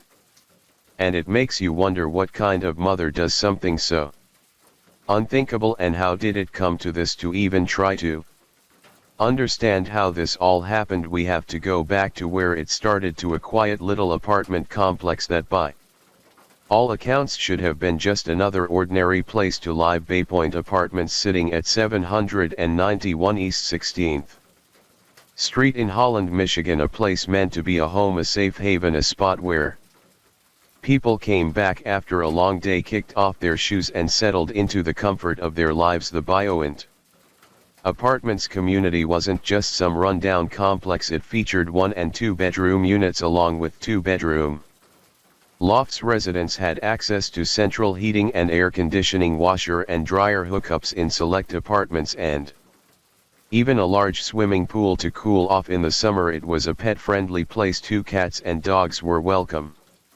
adding to the sense of home for those who lived there. On the surface, it was just another suburban apartment complex, the kind of place where people went about their business without too much drama.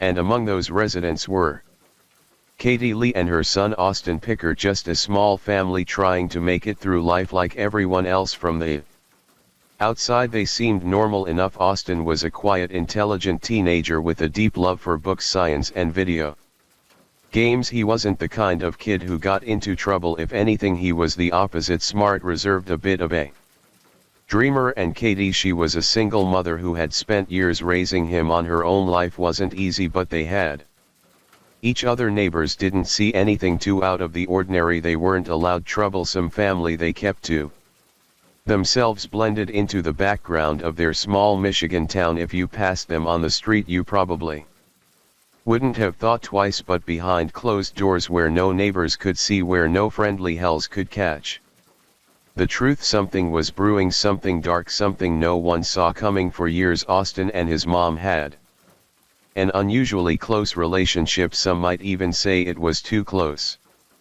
Friends recall that Katie was overprotective, treating Austin like a child. Even as he inched closer to adulthood, she had a hard time letting go, clinging to him like he was all she had in the world. And in a way, he was. Austin's father wasn't in the picture much, and Katie had no other children. It was just the two of them against the world, until apparently it wasn't. At first, Austin didn't seem to mind his mother's tight grip on his life, but as he got older, things changed. He wanted freedom, independence. He wanted to make his own choices. He was on the verge of turning 18, officially an adult, free to do whatever he pleased. Maybe he'd go off to college, maybe he'd get a job and move out, maybe he'd start a life of his own, one that didn't revolve around his mother. And that, it seems, is where things took a deadly turn sometime in the early hours of February 21st, 2025, just one day before Austin's 18th birthday. Katie Lee picked up the phone and dialed 911, but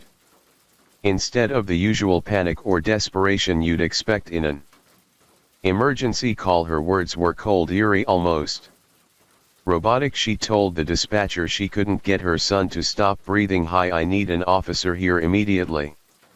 "Okay, to where?" "To the apartment." She shared with her son Austin. Paired, "My son won't stop breathing." "He won't stop what?"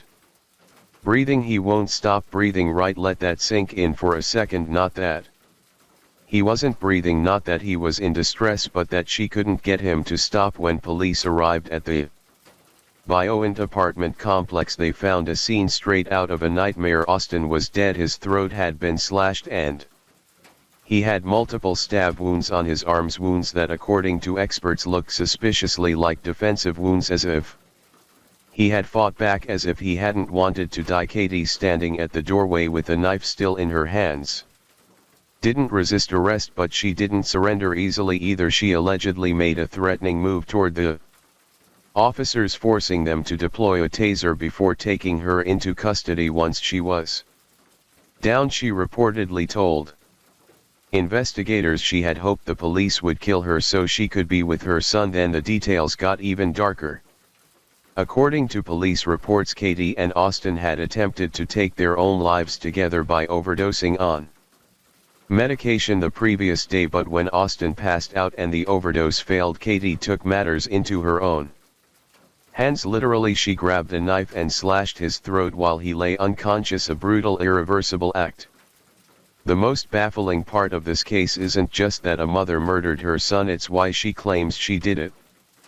According to Katie, Austin didn't want to turn 18, he was afraid of adulthood, of growing up, he couldn't handle the idea of becoming an adult. But let's be real here, how many teenagers actually feel this way? Sure, some fear the responsibilities that come with adulthood, but let's not pretend turning 18 is some kind of death sentence for most kids. That milestone is something to celebrate. It means freedom, it means being able to buy a lottery ticket, legally get a tattoo, vote, maybe even move out on their own. If Katie's claims were true, it would mean Austin had been suicidal. But was he? Had he actually begged his mother to help him stop breathing, or was this just her twisted way of justifying the unthinkable? And even if he had been feeling suicidal, why wouldn't a mother seek help for her child instead of taking matters into her own hands? Why wouldn't she do everything in her power to prevent his death rather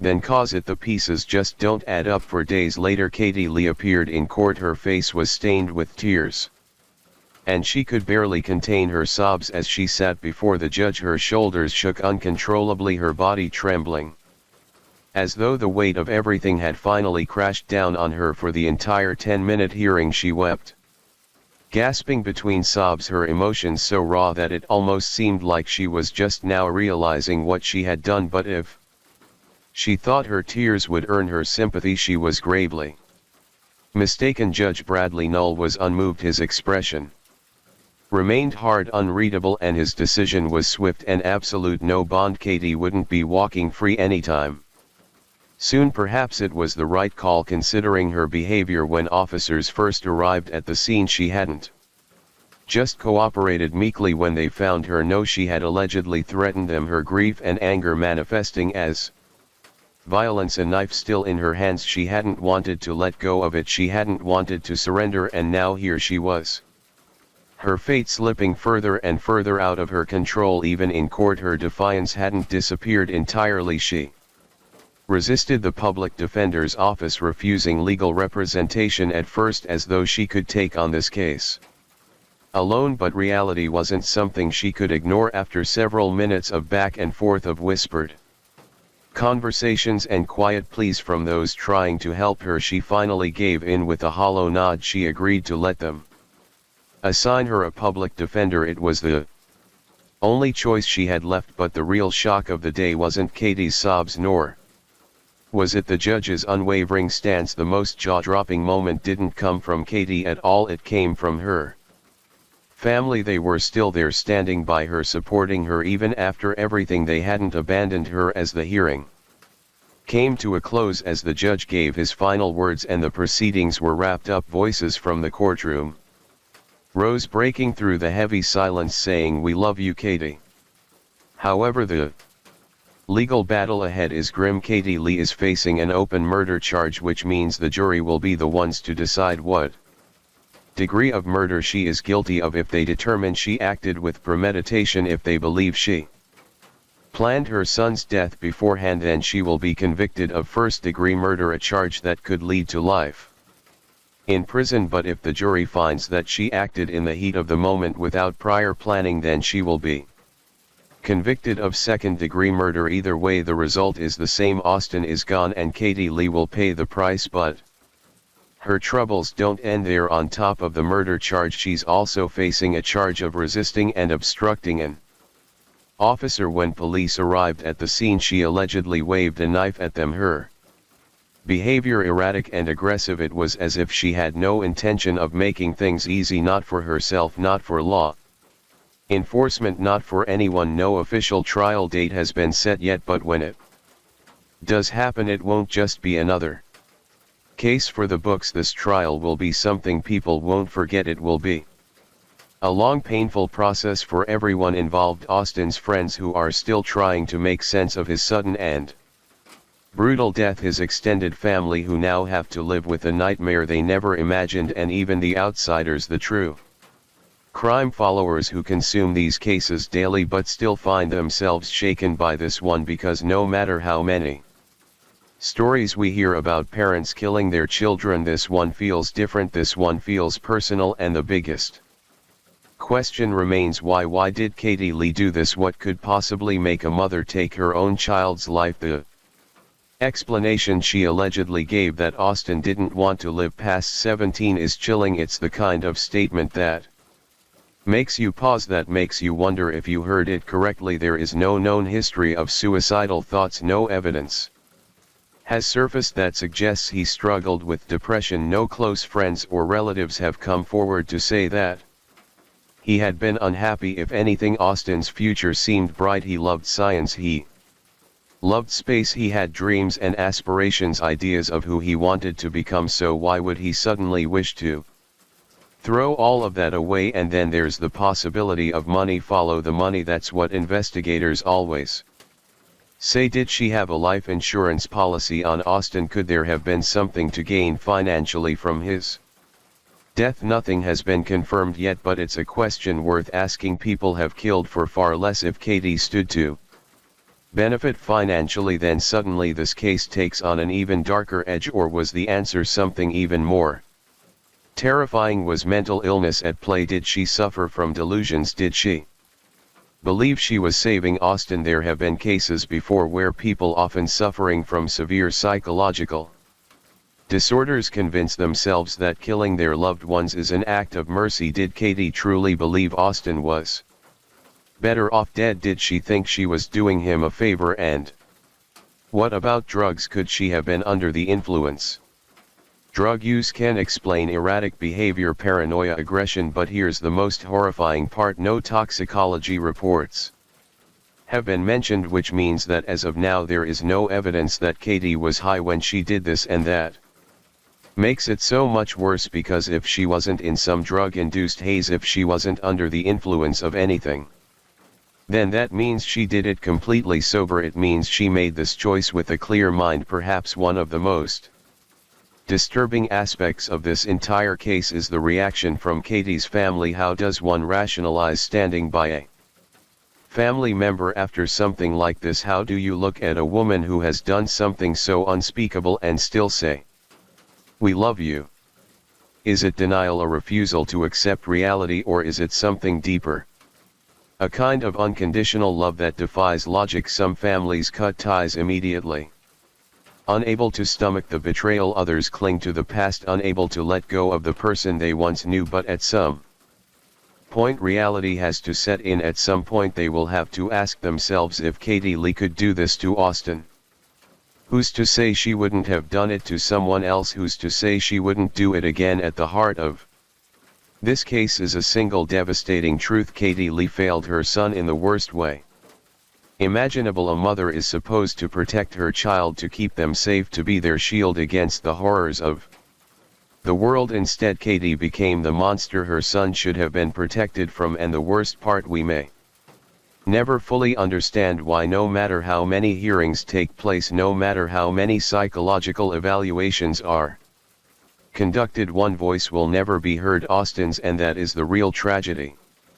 The remaining family is doing everything they can to keep Austin's memory alive. They even created a GoFundMe in his honor, hoping to give him the kind of send-off he deserves. The organizer, Elisa Part, didn't go into details about what really happened, but one thing is clear: they want the world to remember Austin for the bright, loving person he was, not the way his life ended. She described him as caring, funny, and full of life. He loved his family and friends more than anything, but if there was one thing that truly fascinated him, it was space.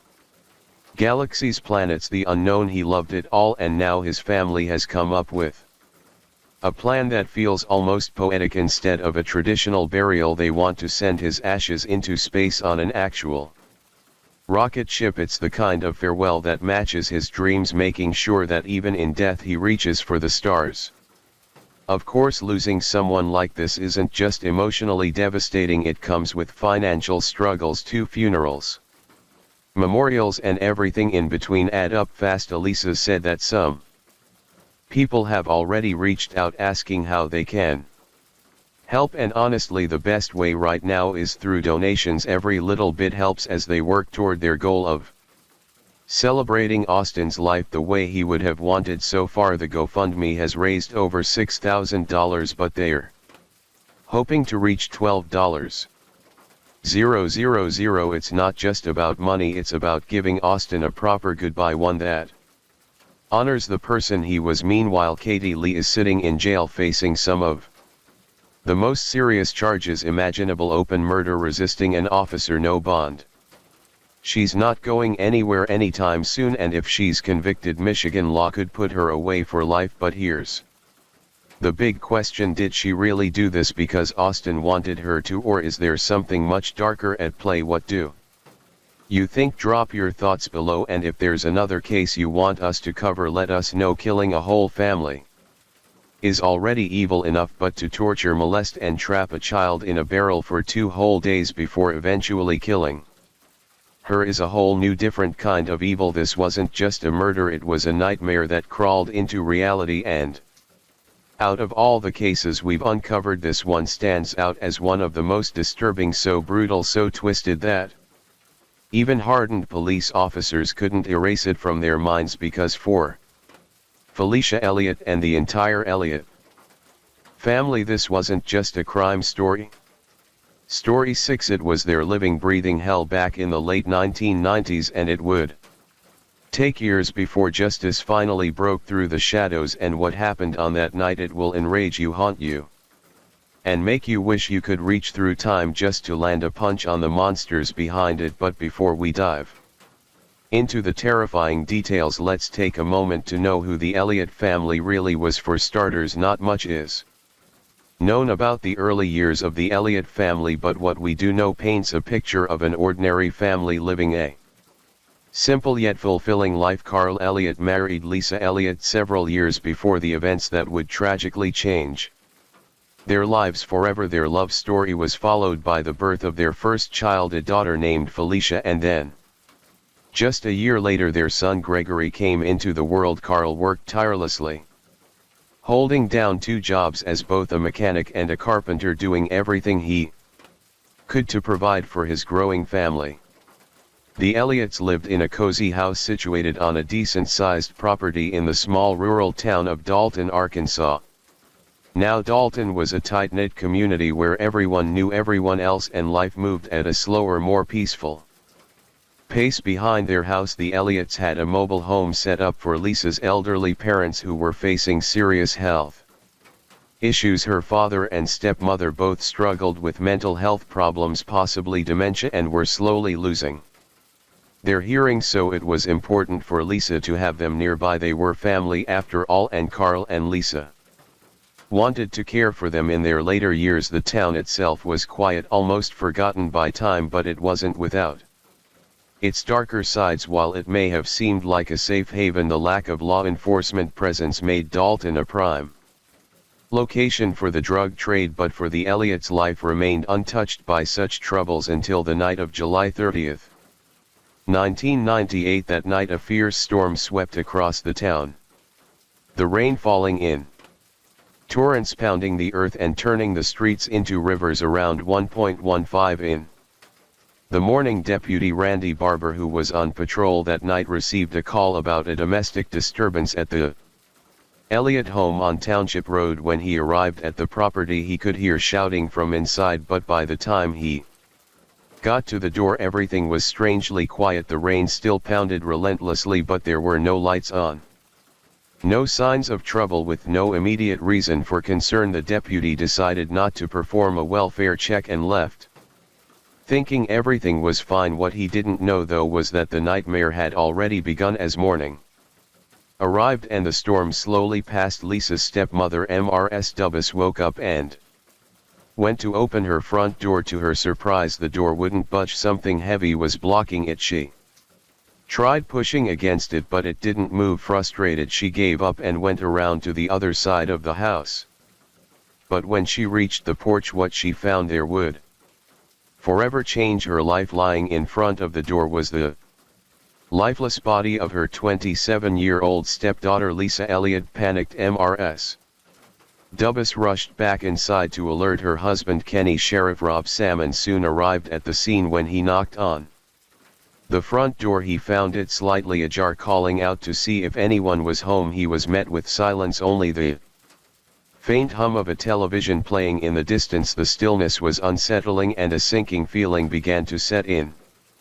What had happened inside that home was far worse than anyone could have imagined, and what followed would leave the entire town of Dalton in shock for years to come. The moment the officer stepped into the house, the horror was immediate. Lying lifeless on the living room floor was young Gregory Elliott, just 6 years old. His small frame, still in pajamas, painted a heartbreaking picture of innocence lost far too soon. Sheriff Rob Salmon, shaken but determined, swept through the rest of the house in search of survivors, but what he found instead were haunting traces of a struggle. Blood smeared across the kitchen, splattered in the dining area, and even staining a child's toy telephone left behind on a desk. It was clear someone had fought with everything they had outside. Lisa Elliott, just 27, was still in the same spot where her stepmother had discovered her hours earlier, collapsed on the front porch. Investigators noticed a bloody handprint smeared on her father's door, suggesting she had tried to escape, maybe even call for help, but there was no time.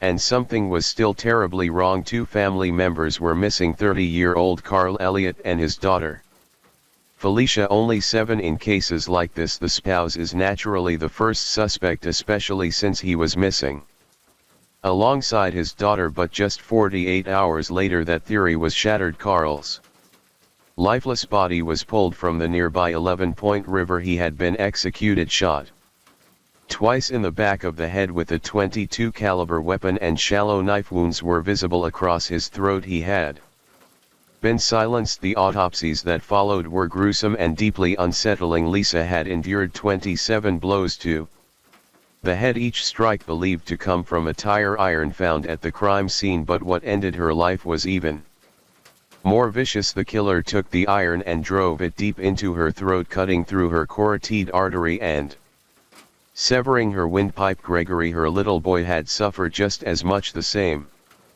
weapon had been used to stab into his throat repeatedly. His skull had been fractured by a blow, his jaw was broken, and knife wounds covered his tiny body. After Carl Elliott's body was discovered, one terrifying question remained: where was little Felicia? The thought of a 7-year-old girl out there, lost, taken, or worse, haunted not only the family's loved ones but the entire community. Investigators searched for answers for 2 long years. Every lead ended in frustration, every hope slowly faded, and with each passing day the possibility of finding Felicia alive grew dimmer. Then, on a quiet afternoon, September 7, 2000, everything changed. A hunter was out near Warm Springs, deep in the woods, just doing what he normally did. But what he stumbled upon that day was no ordinary discovery. Lying in a dry creek bed were what appeared to be human remains. The area had been untouched for some time, nature slowly reclaiming what was left behind. The hunter quickly contacted the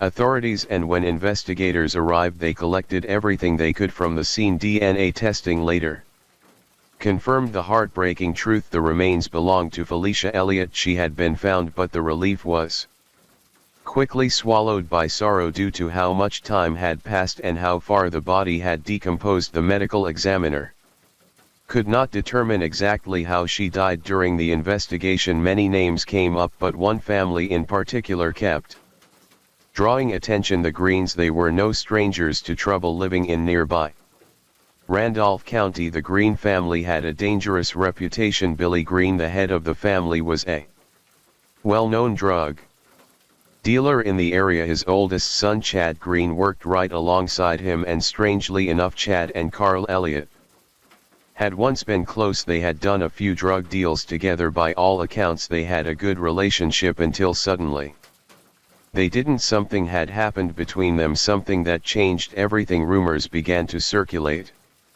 Some said that Carl Elliott had stolen several marijuana plants from the Greens and that the family was furious. Others whispered that Lisa Elliott, just 2 months before the murders, had reached out to someone desperately asking for a loan of $10,000. She said they owed money to the Greens and that she was terrified of what they might do. The Greens had a long history of violence and criminal behavior, so it was no surprise that the investigators kept their eyes on them over the years. The police questioned them more than once, but they never had enough solid evidence to make an arrest. It was frustrating, like trying to hold water in your hands. But then, almost 5 years after the Elliott family was brutally torn apart, fate stepped in on July 29, 2003. A single piece of information came to light and it changed everything. A confidential informant, later identified as Mary Green, Billy Green's former wife, shocked investigators with a crucial revelation that would begin to unravel the truth. Mary shared exactly what her son Chad Green had told her about the night of the murders. She also revealed things that Billy himself had confessed to her. According to Mary, on the evening of July 29, 1998, Billy received a phone call from Chad and left their home without saying a word. He was gone for hours and Mary had no idea what was happening until 2 years later, when Billy finally admitted the truth. Billy told her that he had gone to meet Chad to help him clean up after the murders. Billy allegedly told Mary that Chad was responsible for all 4 deaths, the brutal murders of Carl, Lisa Gregory and Felicia Elliott. But Chad, in a twist, claimed multiple times that it was his father Billy who was the true culprit. This contradiction only deepened the mystery, but it also gave investigators a new lead. The breakthrough came when, just the following day, police arrested 27-year-old Chad Green and his father, 47-year-old Billy Green, on unrelated charges. While they were in custody, investigators began applying pressure using this new information they'd received from Mary. Billy, calm and collected, refused to be shaken, but Chad wasn't as strong. Eventually Chad cracked under the pressure and started talking. He agreed to testify against his father in exchange for a plea deal. The deal would reduce his charges to a 40-year sentence for his role in the quadruple homicide, and Chad accepted the bargain. Hoping for a lighter sentence with a heavy heart, Chad began explaining what had happened that fateful night. He confirmed that Carl Elliott had been involved in illegal dealings with Billy and himself, and even admitted that Carl had stolen from Billy, a crime that enraged the elder Green. Billy was furious about the theft and wanted revenge. Together, father and son had come up with a plan. Chad described how on the night of the murders the Elliots were getting ready for bed when a knock sounded at their door. It was Chad, claiming his truck had broken down about a mile from their house and asking Carl for help. Carl, being a friend, agreed. Without hesitation, they both got into Carl's car and left the house. According to Chad, when they reached the location of the broken truck, Billy was already there waiting. Without warning, Billy shot Carl twice in the back of the head, killing him instantly, and then pushed his body into the nearby river. Afterward, Billy and Chad took Carl's car and drove back to the Elliott residence. As they returned, Billy made it clear that they had to clean up the loose ends. That's when things took a horrifying turn. As they pulled up to the Elliott home, young Gregory Elliott saw his father's car and rushed to the door. Who exactly Gregory encountered remains unclear, but according to Chad, it was Billy who greeted the boy at the door. Chad stayed outside by the car but was soon startled by the sound of shouting and chaos inside. Concerned, he went in to check on his father. That's where he allegedly found Billy violently attacking Lisa Elliott. Billy, seeing Chad, quickly ordered him to go back outside, saying that the situation didn't concern him. As Chad continued his chilling recount, he recalled turning to leave the house only to see young Gregory Elliott lying lifeless on the floor. After Billy finished with Lisa Elliott, the mother, he went on to find the final member of the Elliott family, little Felicia. She had been hiding in her bedroom, terrified Billy wrapped the small child in blankets and carried her outside. Chad could see that Felicia was still alive. Moving slightly, but that wouldn't last for long. Billy, without any hesitation, placed the girl into the trunk of the car, taping her hands and mouth shut to ensure she couldn't escape or cry out. As they were about to drive away from the Elliott home, something caught Billy's eye. He looked out the window and saw movement across the yard. It was Lisa Elliott, still alive, crawling across the lawn. Billy didn't think twice. He got out of the car and without mercy ended her life. Once Lisa was no longer a threat, Billy returned to the car and the two men left the property, seemingly unfazed by the carnage they had left behind. However, the horror didn't end there. Chad later claimed that Felicia Elliott was kept alive for 2 more days, 2 agonizing days. She was locked in a trash can inside the garage where the temperature soared well above 100 degrees. The poor little girl endured unspeakable horrors during those days, and Chad claimed that at one point Billy uttered a chilling phrase, "All good things must come to an end." It was then that Felicia's life would be tragically snuffed out. Billy, with no hint of remorse, drove her to a creek about half a mile from their home. There he forced her head underwater, holding her down until she could no longer fight for her life. To finish the horrific act, he slashed her throat, ending her life on the night of August 1, 1998. The investigation and legal proceedings would drag on for years, but justice seemed to finally be within reach. In the year 2004, both Billy and Chad Green were convicted of the murders. Billy was sentenced to the death penalty for his role in the brutal killings, while Chad, who had cooperated with authorities and provided critical information about the murders, received a plea deal and was sentenced to 40 years in prison. However, just when it seemed like the case had been resolved, an unexpected turn of events occurred. In the year 2006, the Arkansas Supreme Court made a shocking decision to overturn Billy's conviction. The reason: a significant legal error. A key witness for the prosecution had testified that she believed Billy was responsible for the death of her nephew, and claimed she was terrified of him, but her testimony was based on an unrelated event entirely, and the court ruled that this should not have been allowed. This was seen as a serious breach of legal protocol, and as a result Billy's conviction was thrown out. A new trial was ordered, throwing the case back into the public eye. In the second trial, which took place in May of 2012, Chad refused to testify against his father. This refusal to cooperate effectively voided his original plea deal, and he would need to be resentenced. One of the most pivotal moments came from a witness who had once been Billy's cellmate in the Arkansas Department of Corrections. This inmate, who was housed with Billy at the Federal Correctional Institute in Fort Worth in 2008, would provide crucial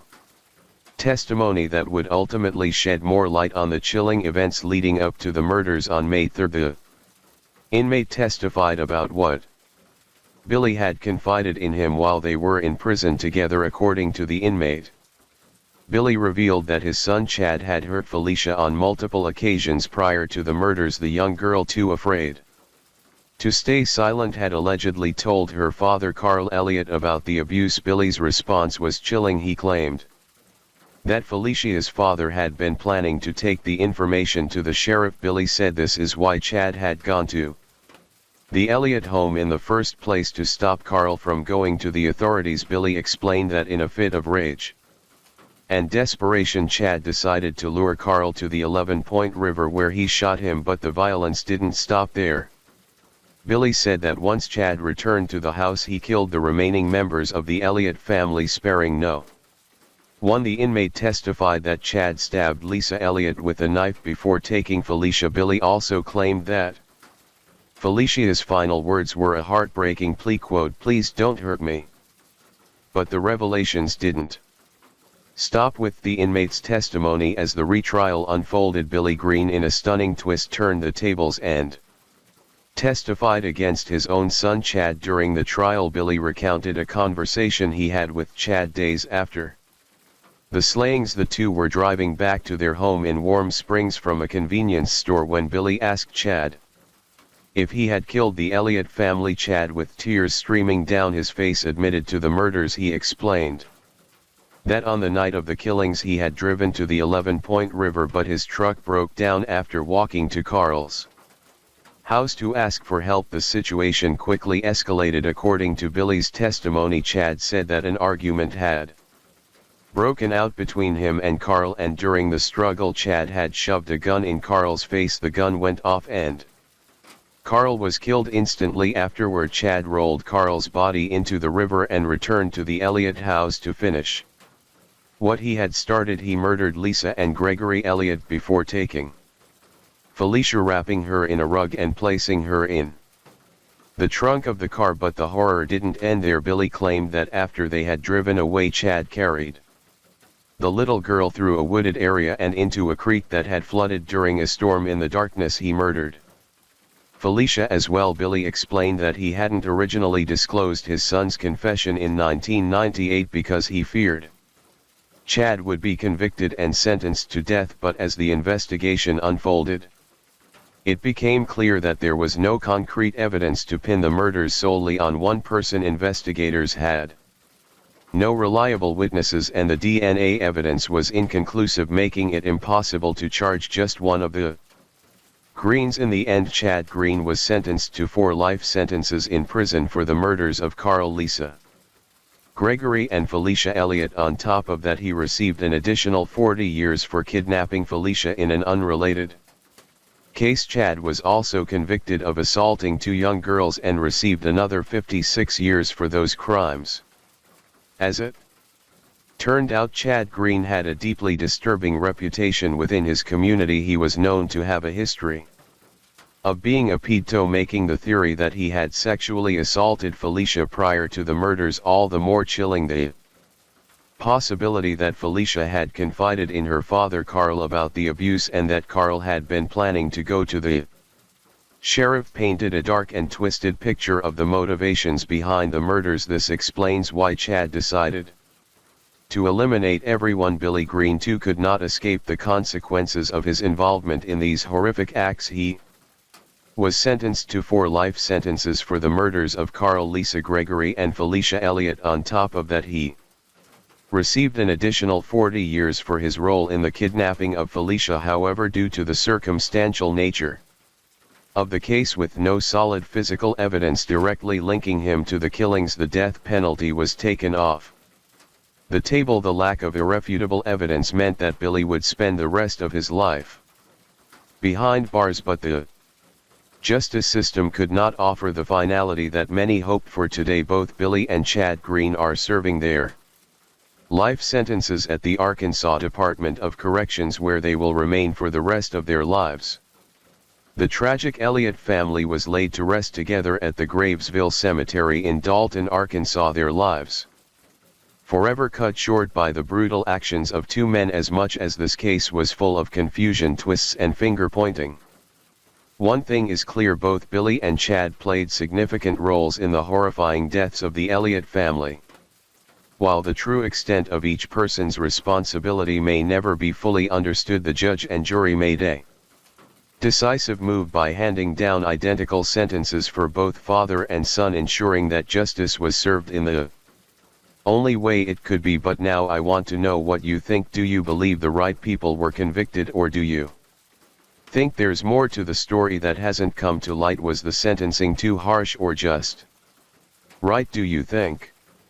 We'll ever truly know the whole truth about what went down that night? I'm dying to hear your opinions on this, so let's get the conversation going in the comments below. The Bluestone family had it all: a respected father who served as a police officer, a radiant mother named Jill, and 4 beautiful children tucked away in a quiet neighborhood in Graves, Kent. They seemed like the kind of family everyone admired. But if there's one thing we've learned from true crime, it's that what you see on the outside can be a complete lie, because hidden behind the walls of that tidy home was a terrifying truth, one that would only come to light when 7-year-old Jessica Bluestone ran to a neighbor screaming that her father was trying to hurt her. And trust me, this is the kind of case that will stick with you for days, gnawing at you, leaving you with one chilling thought: Story 7. What kind of father could do something like this to his own family? To truly understand how things spiraled so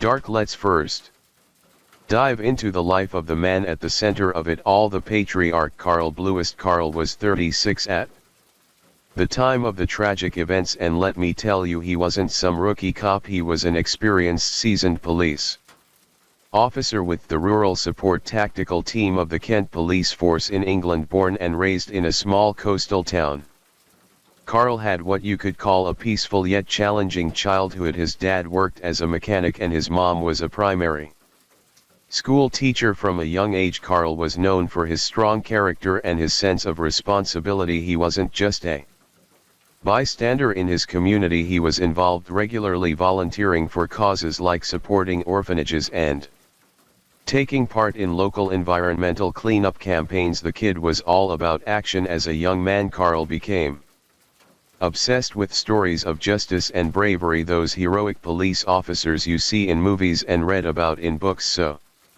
it was no surprise when he decided to pursue a career in public policing. After completing his undergraduate degree in criminology in London, Karl joined the Kent Police Force, eager to make his mark. Now, it didn't take long for Karl to prove himself. He quickly became known as an outstanding officer, especially in patrolling and emergency response. For the first 10 years of his career, Karl worked in the hustle and bustle of busy urban areas, but eventually he realized there was a need for a strong police presence in rural areas too. So Karl transitioned to the rural support, where he specialized in complex cases, things like cattle rustling, poaching, and protecting rural areas from organized crime. As you can guess, Karl had a natural gift for connecting with the people in the communities he served. He earned their trust and cooperation, which made him a very effective officer. He showed great leadership and made smart decisions, especially in stressful situations. One of his biggest cases involved leading his team to take down a group involved in poaching rare animals, helping bring more than 10 people to justice. For Karl, being a police officer wasn't just a job, it was his way of standing up for what he believed in and protecting what mattered most to him. And of course, at some point he must have thought, if I can protect an entire community, why not start building my own family? That thought slowly became a reality. In 1993, Karl's life took another significant turn when he met Jill at a social party in Kent. Jill, at 31, was a successful administrative officer at Basildon Council. With her intelligence, independence, and solid career, Jill was the kind of woman who naturally attracted attention, but it was Karl, with his calm demeanor and engaging conversational style, who really caught her eye. Karl, for his part, was immediately impressed by Jill's sharpness and strong sense of independence. She was the kind of woman who seemed to have everything together in life. It didn't take long before they started dating, and through their regular meetings, evening walks by the sea, and weekend trips, their bond deepened. By 1994, just a year after they met, they decided to tie the knot when Jill became pregnant with their first child. The wedding was simple yet deeply meaningful.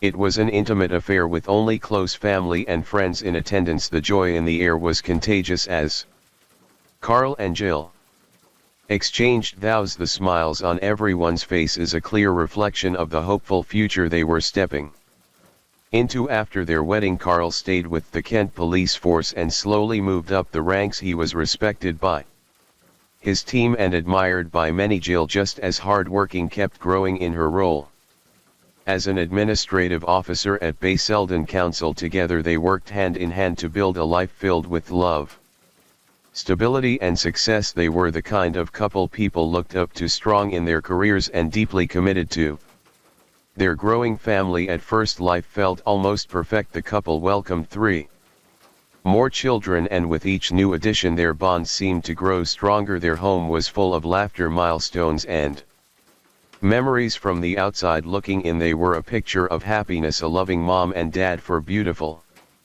children, and careers that kept getting better. Friends and neighbors would often say they were goals, but sometimes what you see on the outside doesn't reflect what's really going on behind closed doors. As time passed, tiny cracks began to show in what seemed like a flawless life. These signs were small at first, hardly noticeable, but by the year 2000, things had started to change in a serious way. Carl, who had always been known for his calm and confident presence in uniform, was becoming someone very different at home. To his co-workers and friends, Carl still appeared kind and put together, but to Jill and the kids he was becoming someone they barely recognized at home. His patience began to wear thin. He started controlling things that didn't seem like a big deal, like where Jill went, who she talked to, and how she spent her time. What started as small comments slowly turned into strict rules, and those rules turned into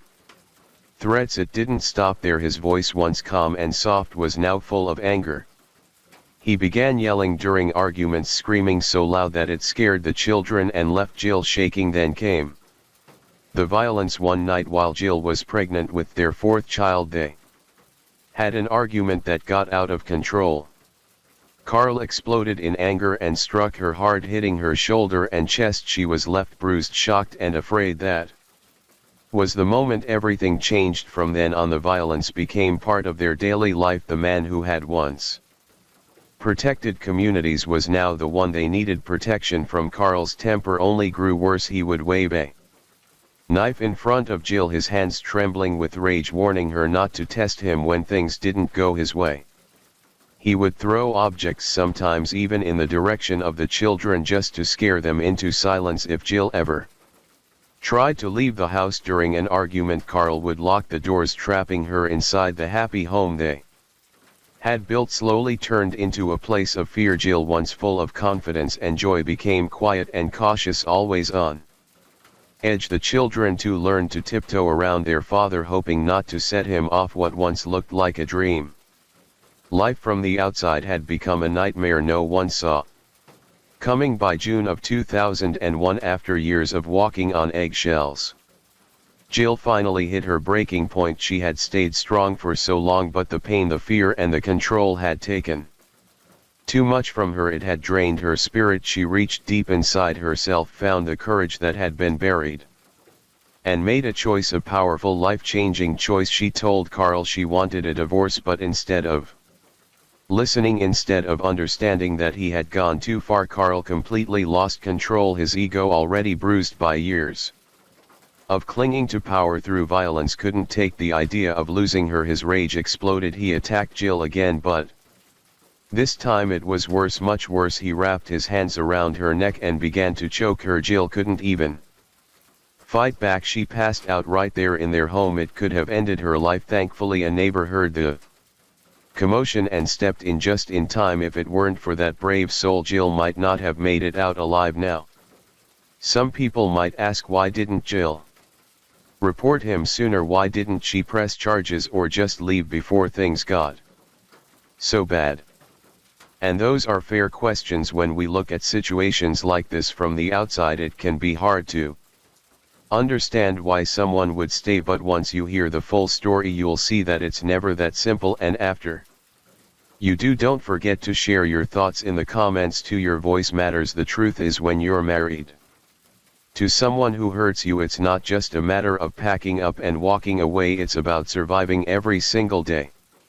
Becomes a careful balancing act, trying not to say the wrong thing, trying not to trigger another outburst. You learn to live in fear, and that fear controls everything you do. Asking for a divorce nearly cost Jill her life, so imagine what she feared might happen if she called the police or filed for a restraining order. What if Carl came after her with more fury? What if the system didn't protect her? These weren't just what ifs, they were real possibilities that she had to think about every day. And let's not forget, Carl wasn't just hurting Jill, he was hurting their kids too. Every time he screamed, every time he broke something, every time he threatened their mom, they were watching. They were learning to be afraid. Jill knew that one wrong move could put all of them in even more danger. Escaping wasn't just brave, it took strength in every possible way.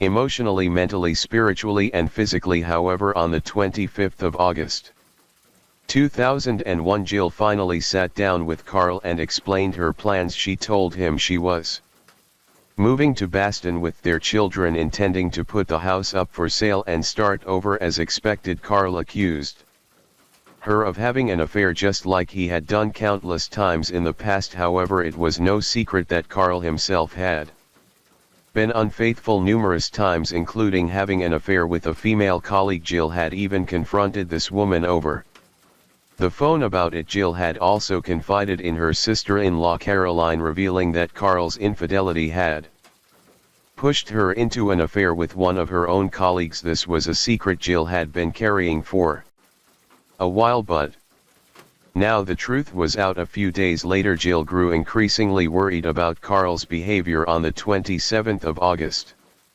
Jill called Caroline again, expressing her fear that Carl had lost control. She also suspected he was secretly recording her private conversations both at home and in the car. The tension between them was reaching a boiling point, and on that same evening Carl made an unusual purchase at a local store. He bought a long piece of rope. When the store assistant asked why he needed it, Carl claimed it was for moving heavy furniture, but Jill knew something was off. On the 28th of August, after finishing his work shift, Carl went to a local pub for a drink with colleagues. Later he stopped at a store to pick up groceries. By the time he returned home, the neighborhood was quiet. He spoke briefly with a neighbor before heading inside. It was then that the nightmare began. After watching an episode of The Bill, a popular police drama, Carl exploded in a fit of violent rage. Neighbors reported hearing shouting and a loud argument coming from the Bluest house. Then moments later, Jill's 6-year-old daughter Jessica appeared at a neighbor's door, panic-stricken and crying, saying, "Daddy's banging my head on the wooden floor. My daddy is hitting my mommy. Please call the police. I don't want daddy to kill mommy." Jessica cried, her terrified voice ringing out in the still night air. Her words sent chills through the neighbors, who immediately called the police. By the time the police arrived at the Bluest home, they were met with a scene so horrific it would haunt them forever. Jill's body was found lifeless on the kitchen floor, brutally murdered with 13 hammer blows to the back of her head. Her 3-year-old son Henry was discovered at the bottom of the stairs, badly injured with 10 hammer wounds to his head. The injuries on his hands showed that he had tried to defend himself against his father's attack. Baby Chandler, just 18 months old, was found in his crib suffering from 6 blows to his forehead. Despite being rushed to the hospital, Chandler's injuries were too severe and he tragically died. Jill's 7-year-old son Jack was discovered alive but severely injured. He was curled up in a fetal position on the bottom bunk of his bed. Jack was quickly brought to the hospital along with his younger sister Jessica, who had bravely run for help. When paramedics reached Jessica, she was in a state of shock, repeatedly saying, "I can't get mommy out of my mind." Her words filled with grief and terror. Both children were rushed to the hospital with Jack in critical condition. Meanwhile, neighbors had reported hearing strange noises coming from the garage. When police entered with flashlights, they found Carl hanging from a beam inside the garage. It was clear that Carl had taken his own life, a tragic end to a horrifying act of violence. Carl's death meant that he would never stand trial for the brutal murders of his wife and children, but an inquest was held to investigate the events leading up to that night. The inquest revealed disturbing details that raised questions about how the situation had been handled by the authorities. Jill had reported 4 separate incidents of domestic violence to the police, yet no action had been taken. In the first incident, Jill contacted the police after Carl had physically assaulted her. During an argument, she had visible bruises on her arms and told officers that Carl had pinned her to the wall. She also mentioned that this wasn't the first time he had hurt her, but it was the first time she felt brave enough to make a formal report. However, instead of taking action, the officers noted it as a domestic disagreement and left the scene without arresting Carl or even issuing a warning. No follow-up was made. The second report came a few months later. This time, Carl had thrown a heavy household object, some sources say it was a chair, at Jill. In front of one of their children. The child had been terrified and screaming, but again when Jill called the police, the officers did not make an arrest. She told them she feared the violence would get worse, but the incident was again downplayed, though it was more serious than the first. Officers allegedly advised Jill to give it time or seek counseling. No protective measures were taken. The third and fourth incidents were the most serious on both occasions. Jill had made formal complaints and even provided photographic evidence of her injuries, as well as statements from neighbors who had heard or witnessed Carl shouting, throwing things and threatening Jill. In one instance, a neighbor told officers that they had seen Carl dragging Jill by her hair into the house. The police actually acknowledged the seriousness of these cases and forwarded them to the Crown Prosecution Service, which is responsible for deciding whether charges should be brought in criminal cases. But even though 2 full case files were submitted to the CPS, no charges were filed. The reasoning: it was claimed that there was insufficient evidence, or that Jill might not be a reliable witness because she had once briefly returned to Carl after an incident. No one seemed to consider that victims of abuse often feel trapped or manipulated and may stay out of fear or financial dependence. Even more frustrating was the fact that despite having 4 reports on file and